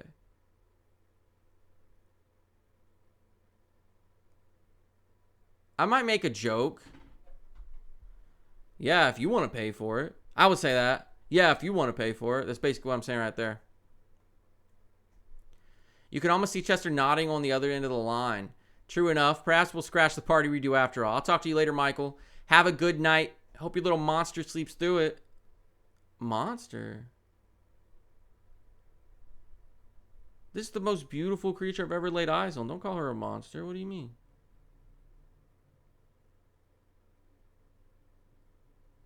You're on thin ice, Chester. I almost knocked out a 72-year-old in Target for calling her a runt. You understand me? The call disconnects and you get ready for bed yourself. It was indeed quite a party, and you know part of the reason Willow enjoyed it was her little buddy Felicity being there. Everything's better when you have someone to talk to about it, especially parenting. Do y'all want to just go all night and I'll split this VOD up into parts for YouTube? That can also just be where we end it. We got through birth through her first 2 years on the earth. My wife said maybe earlier when they said she made it through toddlerhood, maybe they meant she made it to toddlerhood. And maybe it just like it was like a typo or whatever. That makes more sense to me. Sugar Monster, remember? No, they said Sugar Monger though. Yeah, Sugar Monster though. Okay, I feel you. But like, hope your little monster sleeps too. Like, yeah, man, she fucking gets on your nerves, doesn't she? No, she doesn't. I'm chill. She has needs. I meet them. What do you mean? Play on words with song. Yeah, I know that, but it's like corny as hell. Decision paralysis to the max. Good point from who? Who made a good point? What did she say? Where did she say it? Wait, what? Look, good point. It's not so bad. I must be a bad mom because mine do be getting on my nerves and are little monsters. That's fine. No, I'm not saying I'll never be like, oh my God. But like, I can't take that out on her. She's a baby. She has needs. I might get tired, but it's like, I can't just like check out of that. You know what I mean? Or be like, stop telling me when you have needs. Don't do it. It makes me mad. I can't handle it. Because then she's, what? Okay, so if I'm successful at that asshole approach and she doesn't tell me when she has needs, she's cooked, right?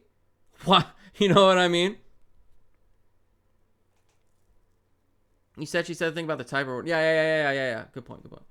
I think we come back to this because I have another new game for tonight that I at least want to give a shot before we close out. That's kind of what I'm thinking. Because this is gonna we're like if yeah.